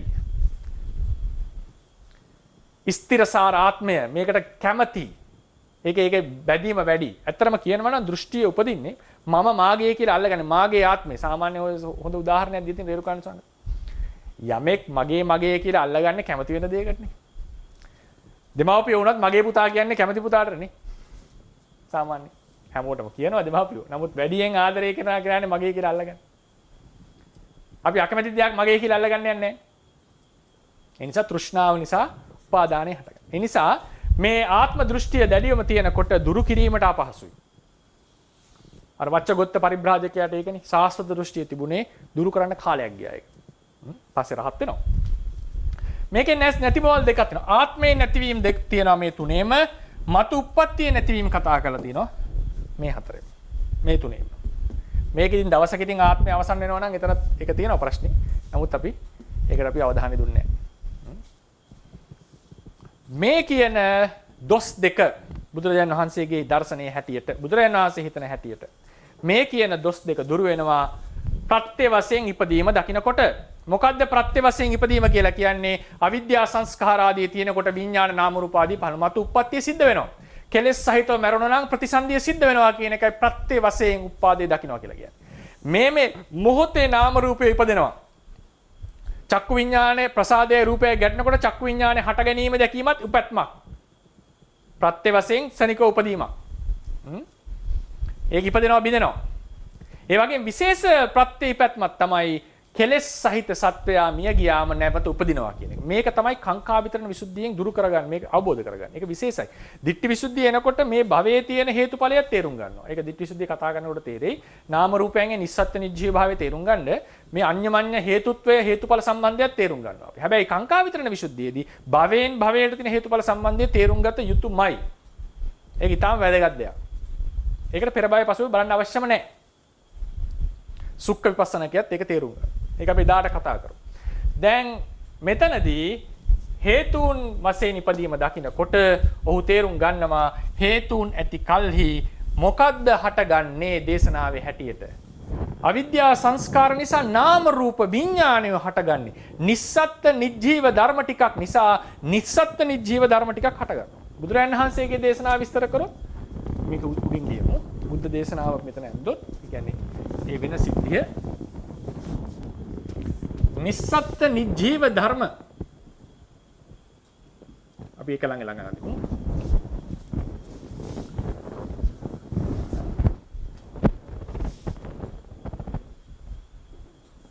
නිස්සත්ත්‍ය නිජ්ජීව වෙනම ධර්ම නිසා මේ ධර්මයෝ මරණින් මත්තේ කෙලවර නොවි දිගින් දිගට පහළ වෙනවා. ඇයි කවරක් නිසාද? හේතු නැති කල්ලි. මොනවද ඒ හේතුන් අපි කතා කරානේ? අවිද්‍යාව, තෘෂ්ණා, ඒ වලින් උපකාරය ලබන මොකද්ද? කර්මය. බොහොම හොඳයි. මේවා පවතින තාත්කල් මේක දිගින් දිගට. මේකයි වෙනස ඒකයි. වෙනස ඒකයි. ඒ පරමත්ත ජාතික ආදීන් තමයි වෙනස සිද්ධ වෙලා තියෙන්නේ. ඒ පරමත්ත ජාතික නැතුව අපිට කතා කරන්න බෑ බුදුදහමක් කියන එක ඇත්තට. ඒ පසුපස්සේ එන නිදානගත විභවයක් වශයෙන් පවතින දේවල්. දැන් ඔන්න හේතුන් නැති කල්ලි ධර්ම ටිකක් හටගන්නේ ආත්මයක් නොවේයි. ධර්ම ටිකක පැවැත්මක් හටගන්නේ ආත්මයක් නොවේයි. හැබැයි ඒ වගේම ඒ නිසා ආත්මයක නිෂේධය පිළිගත නොහැකි බුදුරජාණන් වහන්සේට. ඒ වගේම අපි කියන්නේ නිෂේධ දෙකක් තියෙනවා කියලා. ආත්මයක නැති භවයි උප්පත්තිය නැති බවත් කතා කරලා තියෙනවා. එතකොට හේතුන් නැති කල්ලි උප්පත්තියත් සිද්ධ වෙයි. ඒ නිසා ප්‍රත්‍ය වශයෙන් හේතුඵල දකින්නකොට නාස්තික දෙකම පිළිබඳ අදහස දුර වෙනවා. ආත්මය නැති වෙනවා කියන එක දුර වෙනවා. ධර්ම પરම්පරාවක් පවතින්නේ. ආත්මයක් නැති වෙන්න ආත්මයක් නැත. ඒ වගේම උප්පත්තිය නැහැ කියන අදහසත් දුර වෙනවා. මතු උප්පත්තියක් තිබේ. හේතුන් නැති කල්ලි. ඒ නිසා යමෙක් ප්‍රත්‍ය වශයෙන් දුකේ ඉපදීම දකි නම් ඔහුගේ නාස්තික දෘෂ්ටිය දුර වෙනවා. දේශනාවේ කොහොමද දේශනා කරේ? අත්තිතං ලෝක සමුදයංකෝ දෙවෙනි ඡේදය. දෙවෙනි ලයින් එක. ලෝක සමුදයංකෝ කච්ඡායන සම්මප්පඤ්ඤාය පස්සතෝ ලෝක සමුදයංකෝ මිතින් ලෝක සමුදයංකෝ කච්ඡායන යථා භූතං සම්මප්පඤ්ඤාය පස්සතෝ යා ලෝකේ නත්තිතා සාන හෝති. මේ නාස්තික දෘෂ්ටිය දුරු වියයි. ඊට පස්සේ දේශනා කරනවා ලෝක නිරෝධංකෝ ලෝක නිරෝධයේ ක්‍රම දෙකටම මොකද්ද? ෂණික නිරෝධය සහ ප්‍රත්‍ය වශයෙන් නිරෝධය. ෂණික නිරෝධය සහ ප්‍රත්‍ය වශයෙන් නිරෝධය දකිනවා නම් ලෝක නිරෝධංකෝ කච්ඡායන සම්මප්පඤ්ඤාය පස්සතෝ යා ලෝකේ අත්තිතා සාන හෝති. සාන හෝති. ඇයි හේතුව? ෂණික වශයෙන් බිඳෙනවා දකිනවා නම් එක දෙයක් නෙවෙයි. හරිනේ? ඊට පස්සේ ඒ වගේම හේතුන් නැති කල්ලි මේක නැති වෙනවා කියලා කියන සදාතනික නැහැ කියන. සදාතනික භාවයේ මේකේ ප්‍රශ්නේ තියෙන විශේෂයෙන්. ආත්මයක් ඇති බවත් ප්‍රශ්නයක් සදාතනික භාවය. මේ ප්‍රශ්න දෙකම තියෙනවා. හරිනේ? හැබැයි අරතරන් සාවත් මොකද කර්මයේ විශ්වාස කරනවා එතන. ඇයි අපි ආත්මයේ සුගතිය දුගතියට යන මොකක් හරි හේතුවක් නිසා. ඉතින් ඒ නිසා ඒක අල්ප සාවද්‍යයි. එතකොට සදාතනික භාවය දුරු වෙනවා. ඒ දර්ශනය ආත්මයේ ඇති භාවය දුරු වෙනවා. ඒ නිසා ලෝක සමුදය දකින්න කල්හි නාස්තික නැත කියන අදහසත් නිරෝධය දකින්න කල්හි සබ්බං අත්ති කියන අදහසත් දෙකම දුරු වෙලා යනවා. මේක තමයි ථේරවාදීන් මේක විස්තර කරන ක්‍රමය. දැන් එන්න තුන්වෙනි පිටුවේ අවසාන ඡේදයට කලින් ඡේදය. ඒක මම හිමින් කියවලා අවසන් කරන්න. නෑ අවසාන ඡේදය. හරිනේ? ථේරවාදීහු මේ කිසි විටකත් අස්තිත්වය නැත්තිත්වය කියන එක කලින් ඡේදයක සම්බන්ධයි. අස්තිත්වය හෝ නැස්තිත්වය කිති විටකත් පරමාර්ථවල අස්තිත්වයට හෝ නාස්තිත්වයට ආරෝපණය නොකරති. අනේ ඊට කලින් ඡේදයක් අපි කියමු. කොහොමද? කලින් ඡේදය. මේ අනුව ථේරවාද අදහසට අනුව සියල්ල ඇත යන අන්තය යනු සදාතනික ආත්මයක් සමකල්ලි ඇත යන අදහසයි. සියල්ල නැත යනු ආත්මය හෝ සත්වයෝගේ ජීවිතයට සම්බන්ධ ධර්මයෝ ආත්මය හෝ සත්වයෝගේ ජීවිත සම්බන්ධ මේකේ හතරවෙනි එක. ආත්මය හෝ සත්වයෝගේ ජීවිතයට සම්බන්ධ ධර්මයෝ කවර හෝ දවසක උප්පත්තියට ඇති හේතුන් ගැන සැලකීමක් නොකොට සිඳේ යන අදහසයි. ස්කන්ධයන්ගේ උපාදේ සහ වය දකින කල්ලි මෙම ආත්ම සංඥාව දුරවන බව කච්චාන ගොත්ත සූත්‍රයේ සඳහන් කොට ඇත. මේක තමයි ථේරවාදී විවරණය. ථේරවාදීහු මේ කිසි විටකත් පරමාර්ථ ස්වභාවවල අස්තිත්වයට හෝ නාස්තිත්වයට ආරෝපණය නොකරති. චෝදනාව ආවේ පරමාර්ථ ඇත හෝ නැත කියන්න එපා කියන එකනේ. ථේරවාදීන් ඒක කරන්නේ. මන්දයත් එම සූත්‍රයට අනුවම දුක්ඛයම හටගෙන නිරුද්ධ වන බව තථාගතයන් වහන්සේ විසින්ම දේශනා කර ඇති නිසා විනි. ධර්මයක හට ගැනීම යනුම ඒ අවිද්‍යමානයෙන් විද්‍යමානත්වයට පැමිණීමකි. අවිද්‍යමානත්වයෙන් විද්‍යමානත්වයට පැමිණීමකි. හටගත් යමක් විද්‍යමාන නොවේයයි සැලකීම යුක්ති නොවන්නේය. හටගත් යමක් අවිද්‍යමාන නම් හට ගැනීම යන්න නැවත විස්තර කළ යුතුයි. මොකද්ද හටගත්තේ කියන ප්‍රශ්නේ. යමක් හටගත්තා කියලා කියනවා. ඒ සඳහා ඇති එකම විකල්පේ නම් හිතෙහි හටගත්තා යන්න පමණකි. ධර්මයෝ හිතෙහි පමණක් හටගන්නා දේ යන අදහස ථේරවාදීන් ප්‍රතික්ෂේප කරනුයේ ඇයිදයි පෙර දීර්ඝ වශයෙන් අපි කලින් දවසේ විස්තර කරා. ධර්මයක නිරුද්ධ වීම යනු මොකද්ද? විද්‍යමානත්වයෙන් අවිද්‍යමානත්වයට පැමිණීමයි. යමක් අවිද්‍යමාන නම් එහි නිරෝධයක් පැනවිය නොහැක. මොකද්ද නිරෝධය? යමක් නැත්තම් මොකද්ද නිරෝධ වෙනවා කියලා කියන්නේ? අවිද්‍යමාන ධර්මයක නිරෝධය සඳහා ඉදිරිපත් කළ හැකි විපල්පේ නම් සිත තුළ හටගත් මායාවල නිරෝධයයි. එහි අයුක්තිය පෙර සාකච්ඡා කරන ලදී. ඊට පස්සේ තථාගතයන් වහන්සේ ධර්මවල අස්තිත්වය හෝ නාස්තිත්වය ගැන කතා කිරීම දෘෂ්ටියක් ලෙස සැලකූ අතර දේශනා කර ඇත්තේ ධර්මතාවයක පැවැත්මක් පමණි. එනම් පතිත්ත සමුප්පාදය. ඉතිරි චෝදනාව ඊළඟ චෝදනාව. මෙම අදහසේදී ථේරවාදීහු නොපිහිටති. මන්දයත් ධර්මතාවයක් යනුම ධර්මවල පැවැත්ම සම්බන්ධ නියාමයකි. ධර්මතාවයක් කියලා කියන්නේ ධර්මවල පැවැත්ම සම්බන්ධ නියාමයයි. මන්දයත් ප්‍රතිත්ත සමුප්පාදය යනුද එබඳුම ධර්මතාවයකි. ධර්ම වලින් තොරව ධර්මතාවයක් ගැන කතා කිරීම අර්ථ විරහිතය. එසේ වූහොත් කර්මයෙන් තොරව කර්ම නියාමයක් ගැනද සිතෙන් තොරව චිත්ත නියාමයක් ගැනද කතා කළ යුතුය. ඒ උදාහරණයකට මිනිසුන්ගෙන් තොරව මනුෂ්‍ය ශිෂ්ටාචාරය ගැන කතා කිරීමක් බඳුය. ධර්මවල අස්තිත්වයකින් තොරව ධර්මතාවයක් ගැන දේශනා කළේ නම් තවද එය පටිච්ච සමුප්පාදේ නම් පටිච්ච සමුප්පාදයේ අංගවල ඇති ප්‍රයෝජනය කවරක්ද? අවිද්‍යාව නිසා සංස්කාර සැබවින්ම හටගනීද? එසේ හටගන්නා සංස්කාරය අවිද්‍යමාන නම් අවිද්‍යාවෙන් සංස්කාරය ලැබී ඇති උපකාරය කවරක්ද? පටිච්ච සමුප්පාද අංග අවිද්‍යමාන නම් පටිච්ච සමුප්පාද ධර්මතාව ක්‍රියාත්මක වීම යනු කවරක්ද? මේ තේරවාදී වූ මෙවැනි ගැටලු වලින් මිදී ධර්මවල අස්තිත්වය පිළිගනිති. අවසාන වශයෙන් තව එන්න පුළුවන් චෝදනාවක් තමයි ධර්මයෝ ෂණිකව විද්‍යමාන වුවද හරි ෂණිකව විද්‍යමාන වුවද කච්චාන ගොත්ත සූත්‍රයට අනුව එම ධර්මයෝ විද්‍යමාන කියා හෝ අවිද්‍යමාන කියා හෝ පැවසීම නොගැලපේ. ඒක ප්‍රබල චෝදනාවක් නෙවෙයි. ඒ කියන්නේ ඒක සූත්‍රයට අනුව කියන්න ගැලපෙන්නේ නැහැ කියන එක. ඒකට හේතුව යන අදහසක් ඇති විය හැකියි. එම අදහස පදනම් වී ඇත්තේ. පදනම් මොකද්ද? සූත්‍රයේ සඳහන් අස්තිත්වය සහ නාස්තිත්වය පරමාර්ථ ස්වභාවයට ආරෝපණය කරපු හිතකට තමයි මේ චෝදනාව ගේන්න පුළුවන්. අත්ති නැත්ති කියන එක මොකක්ද කියලා විස්තර වුන්නේ නැහැ නේ පැහැදිලිවම සූත්‍රේ. ඒක පරමාර්ථ වලට ආරෝපණය කරලා කෙනෙක්ට කියන්න පුළුවන් ඒක ගැලපෙන්නේ නැහැ නේද කියලා. තේරවාදීහු මෙම සූත්‍රයට අනුව ප්‍රතික්ෂේපිත අස්තිත්වය සහ නාස්තිත්වය ආරෝපණය කරනුයේ පිළිවෙලින් ශාස්ත්‍ර දෘෂ්ටිය සම්බන්ධයෙන් පරිකල්පිත සදාතනික ආත්මයට සහ උච්ඡේද දෘෂ්ටිය සම්බන්ධයෙන් පරිකල්පිත යම් කලක විනාශ වෙන ආත්මයට සහ ඉදිරියට වැඩිලා නැහැ ධර්ම ස්වභාවයකට කියන එකයි. ධර්ම ස්වභාවය මේකට. ඉතින් ඕක තමයි තේරවාදීන්ගේ අදහස.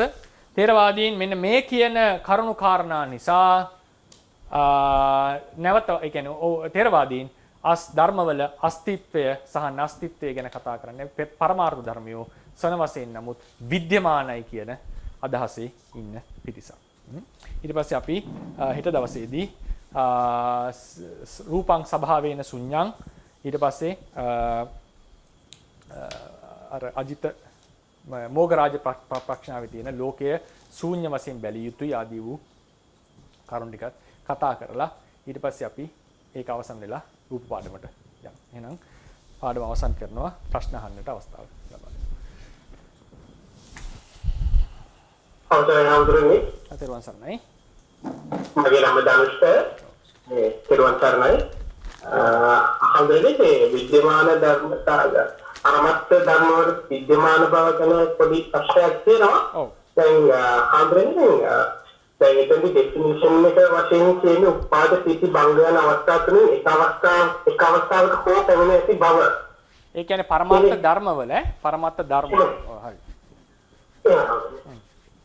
එතකොට දැන් මේක ඒක අරගෙන ඒක අත්‍යපන්න ධර්ම සහ අනාගත ධර්ම වලට ඒක ගැලපෙන විදිහේ තේරෙනවා. නමුත් අතීත ධර්ම වලට කොහොමද ඒක ගැලපෙන්නේ කියන එක ගැන පොඩි පැටලුවක් තියෙනවා. කියන්නේ දැන් අම්මෝ උපාද කිසි බංග අවස්ථා තුනෙන් එකකට හරි පැමිණෙන්න තිබ්බොත් සුහම බංගයට ආපු එකක් නැවත විද්‍යමාන කියලා නේද නැවත කියවෙන්නේ හඳුරන්නේ. එහෙම ඒක ධර්ම කාරණාව තේරුම් හඳුරන්නේ. අපේ ඩෙෆිනිෂන් එකත් එක්ක තමයි පොඩ්ඩක් එතන බංගය කියන එක තැන් දෙකකින් විස්තර වෙනවා. එකක් තමයි ධර්මය නැති වුණාට පස්සේ එහි නාස්තිත්වය අපි කියනවා ෂණික භංගය කියලා. ඒක එකක්. බිදෙනවා කියන process එකක් තියෙනවා ක්‍රියාවලියක්. මොකක්ද ඒ ක්‍රියාවලිය? ධර්මයේ තියෙන පැවතිය හැකි ශක්තිය ඊටාම ශීඝ්‍රයෙන් නැති වෙනවා. ජරාව කියලා කියන්නේ භංගයේ ධර්මයක පැවතිය හැකි ශක්තියේ හැකියාවෙහි දුර්වල වීම තමයි ජරාව. ඊට පස්සේ බංග අවස්ථාව කියලා එකක් තේරවාදී සලකනවා. ඒ බංග අවස්ථාවේදී හැකියාව ඉතා ශීඝ්‍රයෙන් නැති වෙලා එක පාට අවිද්‍යමානත්වයට පැමිණෙනවා. එන්න ඒ මොහොත ඒ කාලයට තමයි භංගය කියලා මම අදහස් කරලා තියෙන්නේ. එහෙම නැතුව තමයි ඉතාම වැදගත් ප්‍රශ්නයක් ඒක. භංගයටපත් වුණා කිව්වම ඒ කියන්නේ දැන් මම නිකන් ඇන්දොත් එහෙම නිකන් උදාහරණයකට මේනම් ධර්මය හරිනේ මේ තමයි භංග අවස්ථාව. මේ සම්පූර්ණ අවස්ථාවට කියනවා භංගක්ෂණය කියලා. මේකට කියනවා උපාදක්ෂණය කියලා. මෙතනින් එහාටත් කියන්න පුළුවන් භංගය කියලා ඒක නැති බව. මම උපාදිතී භංග කියලා අවස්ථාව කියන්නේ මෙන්න මේ කියන උපාදිතී භංග ආදී අවස්ථාවල පවතින. ඒ කියන්නේ බිඳෙමින් පවතිනවා කියන එකයි මේ කියන්නේ. බිඳුනට පස්සේ කියන එක නෙවෙයි. පැහැදිලිද? බිඳෙන process එකටත් කියනවා භංගය කියලා. බිඳෙන බව. මෙතනින් එහාට එකත් භංගය කියන්න පුළුවන්. ඒක නෙමෙයි මේ අදහස් කළා තියෙන්නේ. බොහොම පිළිගන්නවා.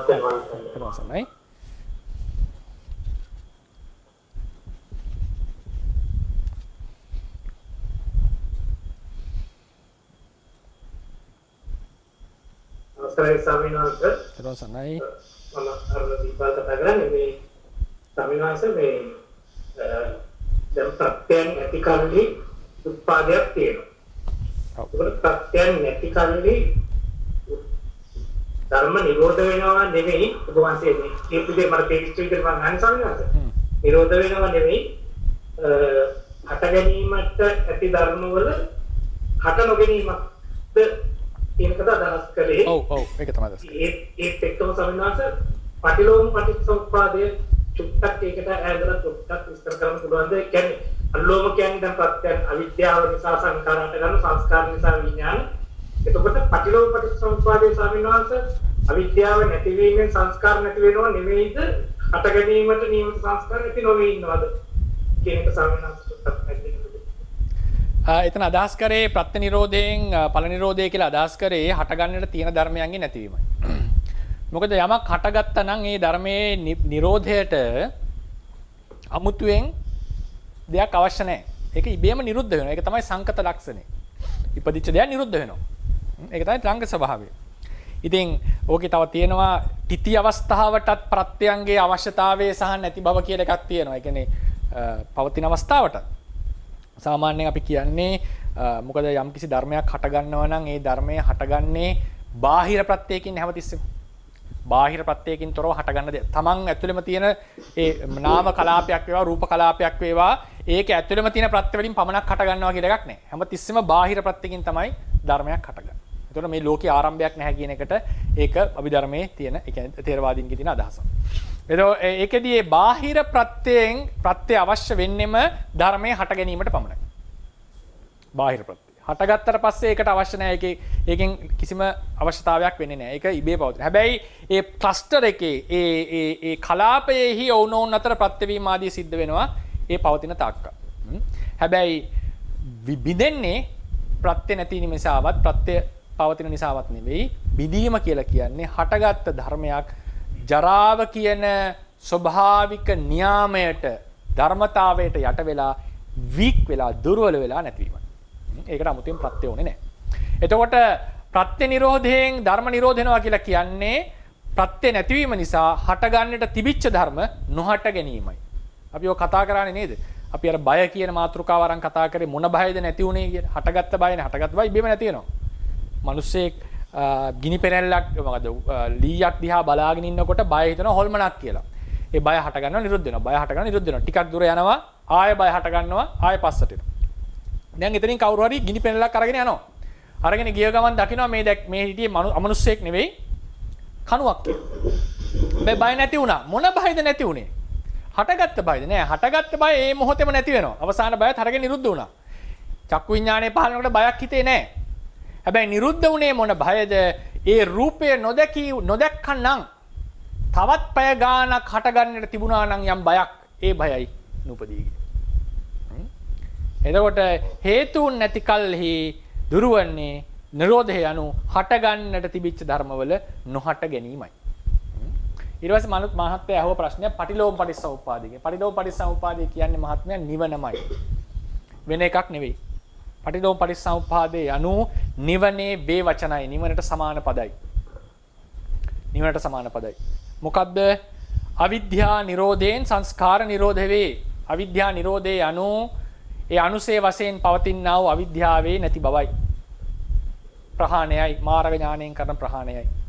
ඒ ප්‍රහාණය සිද්ධ වෙනකොට සංස්කාර නිරෝධය සංස්කාර කියලා අපි ගන්න එතන සංස්කාර කියලා විශේෂයෙන් ක්‍රම දෙකකට ගන්නවා. මෙතෙක් කල රැස් වෙලා තිබිච්ච කර්ම ශක්තියේ තියෙන කර්ම සමංගීතාවේ එකක් ඵල ලබා දී හැකි භාවයෙන් යුක්තයි. මේක අපි විස්තර වශයෙන් කතා කරනවා හේතු ප්‍රත්‍ය කාඩමට ආවම. මම ආපු නිසා කෙටි උත්තරයක් දෙන්න. සංස්කාර කියලා කියන්නේ එතන ප්‍රත්‍ය ශක්තිය කර්ම ශක්තිය අපි කතා කරනවා. ඒ කර්ම ශක්තිය ප්‍රතිඵල ලබා දීමෙන් හැකියාවෙන් යුක්තයි ප්‍රතිසන්දියක් ලබා දීම කර්ම සමංගීතාවේ. ඒ තාක් කල් අපි දුකින් මිදී නැත. අවිද්‍යාව දුරු වෙනකොට ඒ හැකියාව නැති වෙලා යනවා. ඒ හැකියාව නැති වෙලා යනවා. ඒක එක ක්‍රමයක්.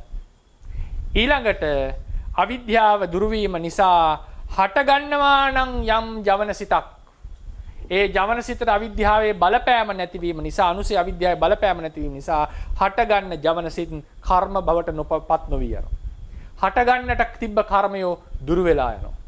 ඒකයි අපි කියන්නේ කීනං පුරාණං නවං නත්ති සම්භවං. එතන කීනං පුරාණං කියලා කිව්වේ ඒ අවස්ථාවේ පවතින කර්ම සමංගිහිතාවය.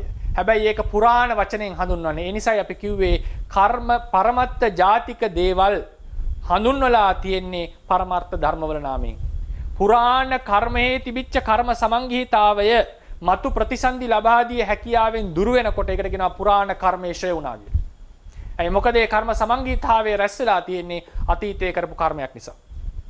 නවං නත්ති සම්භවං අලුතෙන් සිද්ධ කරන්නා වූ ජවනසිත කර්ම බවට පත් වෙන්නේ නැහැ. ඒවා මතු විපාක ලබා දීමේ හැකියාවෙන් තොරයි.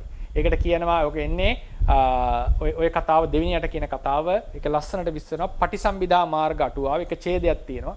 ඒ ඡේදය මම දකින්නේ තේරවාදයේ තියෙන තාම වැදගත් කරුණු අඩංගු වෙච්ච ඡේදයක්. ඔය අනුත්පන්න උපාදේ ගැන විස්තර කරනකොට අනුත්පන්න නිරෝධය ගැන විස්තර කරනකොට එතනදී කියන්නේ අනුසය තෘෂ්ණා ආදිය දුරු වෙනකොට ඒ හටගන්න සිත මතු විපාක ලබා දිය හැකි ධර්මතාවයට මතු විපාගිය ලබා දිය හැකි බවට නොපැමිණෙනවා කියන එක. ඒකට කියනවා කර්මය සෙවුණා කියලා. ඒකෙන් කියන්නේ සිත් පහළ වෙන්නේ නැහැ. සිත් පහළ වෙනවා රහතන් වහන්සේට. හැබැයි මේ සිත්වල කර්ම ලබා දීමේ හැකි විපාක ලබා දීමේ හැකියාවක් නැහැ. ඔය විදිහට මුළු පටිච්චසමුප්පාදාංග සියල්ලම Nirodhe විස්තර කරන්නේ ඔන්න ඔය කියන ක්‍රම වලට. එතනදී සංස්කාර Nirodha ක්‍රම දෙකකට විස්තර වෙනවා. අවිද්‍යා නිරෝධය ආදියත් අපිට ওই විදිහට ඒ අනුසේ නිරෝධය උපදින්නට තිබිච්ච අවිද්‍යාවේ නිරෝධය ආදී ලෙසට මේක විස්තර කරගෙන යන්නට පුළුවන්. නකාරේ අර්ථ හය පොඩ්ඩක් දැනගන්න පුළුවන්ද? අපේ ස්වාමීනාස කෙනෙක්ද ගිහි මාත්මෙද? ස්වාමීනාස නම අවසරයි. නකාරේ අර්ථ හය ස්වාමීනාස නකාරය කියන එකේ දැන් ප්‍රධාන වශයෙන් අපි මේ සමාස වලට ගන්නකොට තමයි අර්ථ 6 ගන්නෙ. ඒ සමාස කියන්නේ පහක් සමාස වලට තවත් අර්ථ තියෙන්න පුළුවන් මේ නකාරේ. තවත් අර්ථ කීපයක් මම දැකලා තියෙනවා.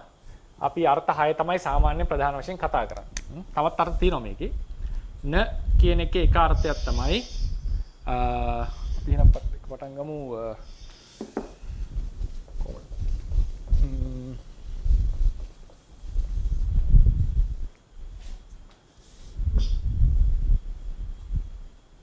තත් සදිස යහ සමාන කියන එක. න මනුස්ස අමනුස්ස නයන්නට සාමාන්‍යයෙන් අයන්න එනවා හෝ අන් කියන එක එනවා. ඒ පදවලදී පාලි වලදී. එතකොට මෙතන අමනුස්ස කියලා කියන්නේ සාමාන්‍ය සමහර තැන්වල මේ අර්ථ වෙනස් විදිහට දීලා තියෙන්න පුළුවන්. සාමාන්‍ය ව්‍යාකරණ අපි කියන්නේ සමන අස්සමන මොකද්ද මේ අමනුස්ස කියලා මෙතන අදහස් කරන්නේ තත් සදිස කියලා කියන්නේ. සදිස කියන්නේ සමානයි. සදිස කියන්නේ අර කියන්නේ වගේ කියලා කියන්නේ. එකම නෙවෙයි. සමාන කියන එක නෙවෙයි. එකම දේ නෙවෙයි. වගේ දෙයක්. සිමිලර් කියලා කියන්නේ. න මනුස්ස අමනුස්ස සෞරවරි කෙනෙක් ඉන්නවා. දැන් ඔන්න හොල්මනක් වගේ කෙනෙක් ඉන්නවා. මනුස්ස රූපයක් තියෙන්නේ. හැබැයි නියම මිනිස්සෙක් නෙවෙයි. ස්වාමීනාස කෙනෙක් කවුරු හරි භික්ෂුන් වහන්සේ කෙනෙක් පරාජිකා වෙනවා. හැබැයි තවදුරටත් භික්ෂුවල් ලෙස පෙනී සිටිනවා. එයා ශ්‍රමණේක් බඳුයි. හැබැයි ශ්‍රමණේක් නෙවෙයි. එයාට තමයි අස්සමන කියලා කියන්නේ. මේ නකාරයෙන් කියන්නේ වගේ හැබැයි ඔහු නෙවෙයි. වගේ හැබැයි ඔහු නෙවෙයි කියන එක. ඒකයි තත් සදිස කියලා කිව්වේ. ඒ නකාරයෙන් කියන්නේ නැහැ කියන එක නෙවෙයි. වගේ හැබැයි එහෙම නෙවෙයි. දැන් අපි සාමාන්‍යයෙන් ගන්න නකාරය තමයි තත් අභාව කියන එක. තද භාව. තත් නෙවෙයි ඒක තද භාව. sorry.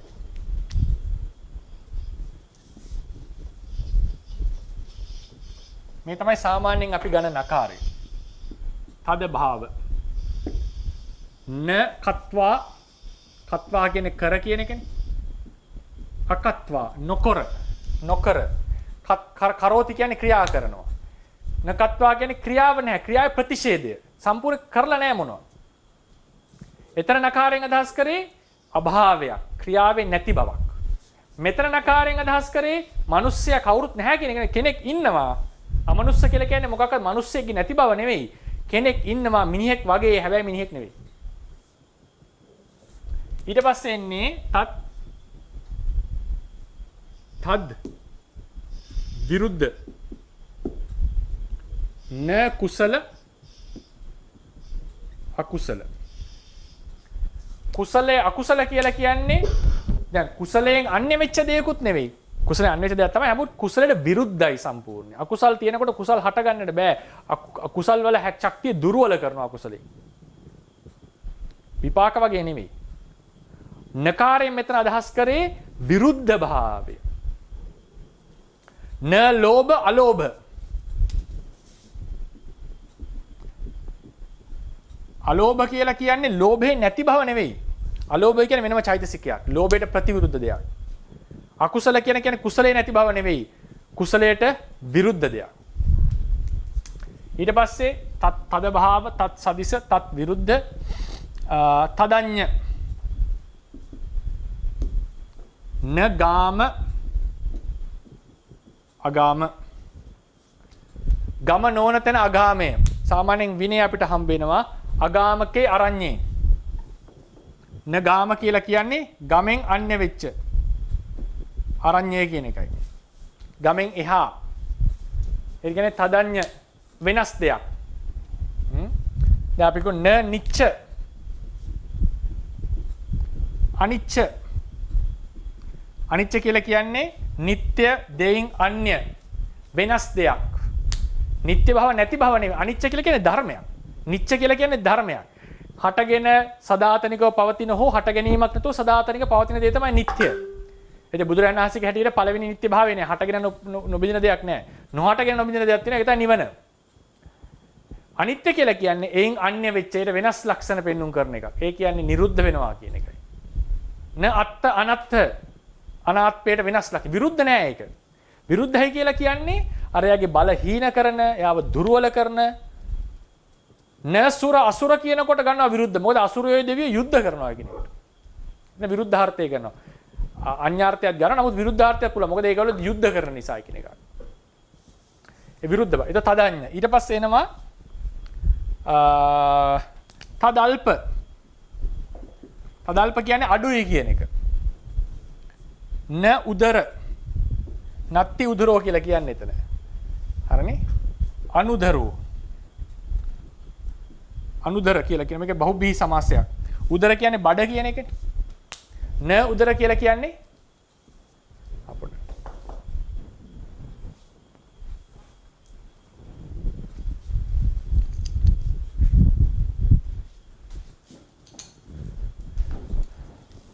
උදර කියන්නේ බඩ කියන්නේ. න උදර කියලා කියන්නේ බඩක් නැති. මේ අනුදර කියලා කියන්නේ මනුස්ස කෙනෙක් ගැන කියන්නේ. අනුදර කියලා කියන්නේ බඩක් නැති කෙනෙක් නෙවෙයි. අඩු පොඩි බඩක් තියෙනවා කියන්නේ. අනුදරෝ කියලා කියන්නේ. එතන මේ නයන්න අන් වෙලා අනුදර. ඊට පස්සේ අප්‍රශස්ත.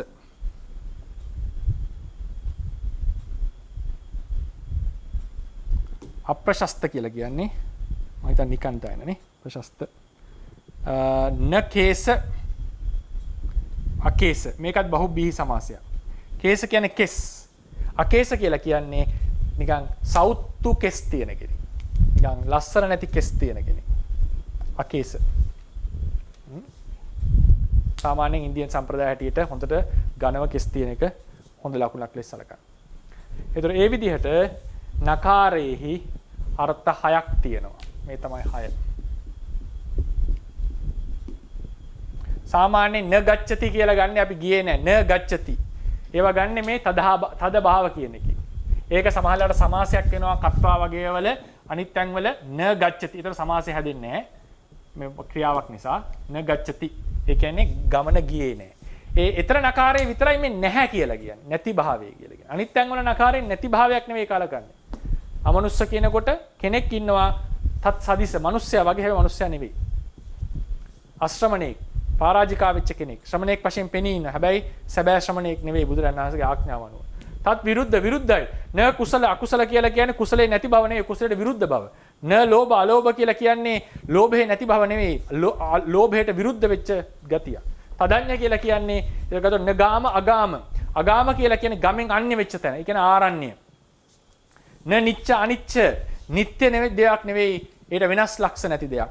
බිඳෙන දෙයක්. තදල්ප කියනකොට න උදර අනුදර කියලා කියන්නේ බඩක් නැහැ කියන එක නෙවෙයි. උදරයක් අඩු පොඩි උදරයක් තියෙනවා කියන එක. අප්‍රශස්ත නකේස අකේස කියලා කියන්නේ කෙස් සම්පූර්ණයෙන් නැහැ කියන එක නෙවෙයි. ඊටාම අවලස්සන වෙස්ස කෙස් තියෙනවා කියන එකයි. මේක තමයි මේ නකාරයේ අල්පහය කියලා විස්තර කරන්නේ.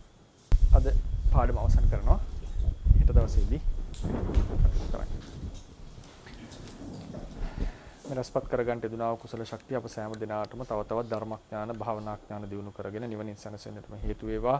බුද්ධ ශාසනයේ චිරස්ථිතිය පිණිසත් මේ කුසල සම්භාරය උපනිශ්‍රේ වේවා කියලා අපි ප්‍රාර්ථනා කරනවා. බුද්ධ ශාසනං චිරන් තිට්ඨතු බුද්ධ ශාසනං චිරන් තිට්ඨතු බුද්ධ ශාසනං චිරන් තිට්ඨතු සාදු සාදු සාදු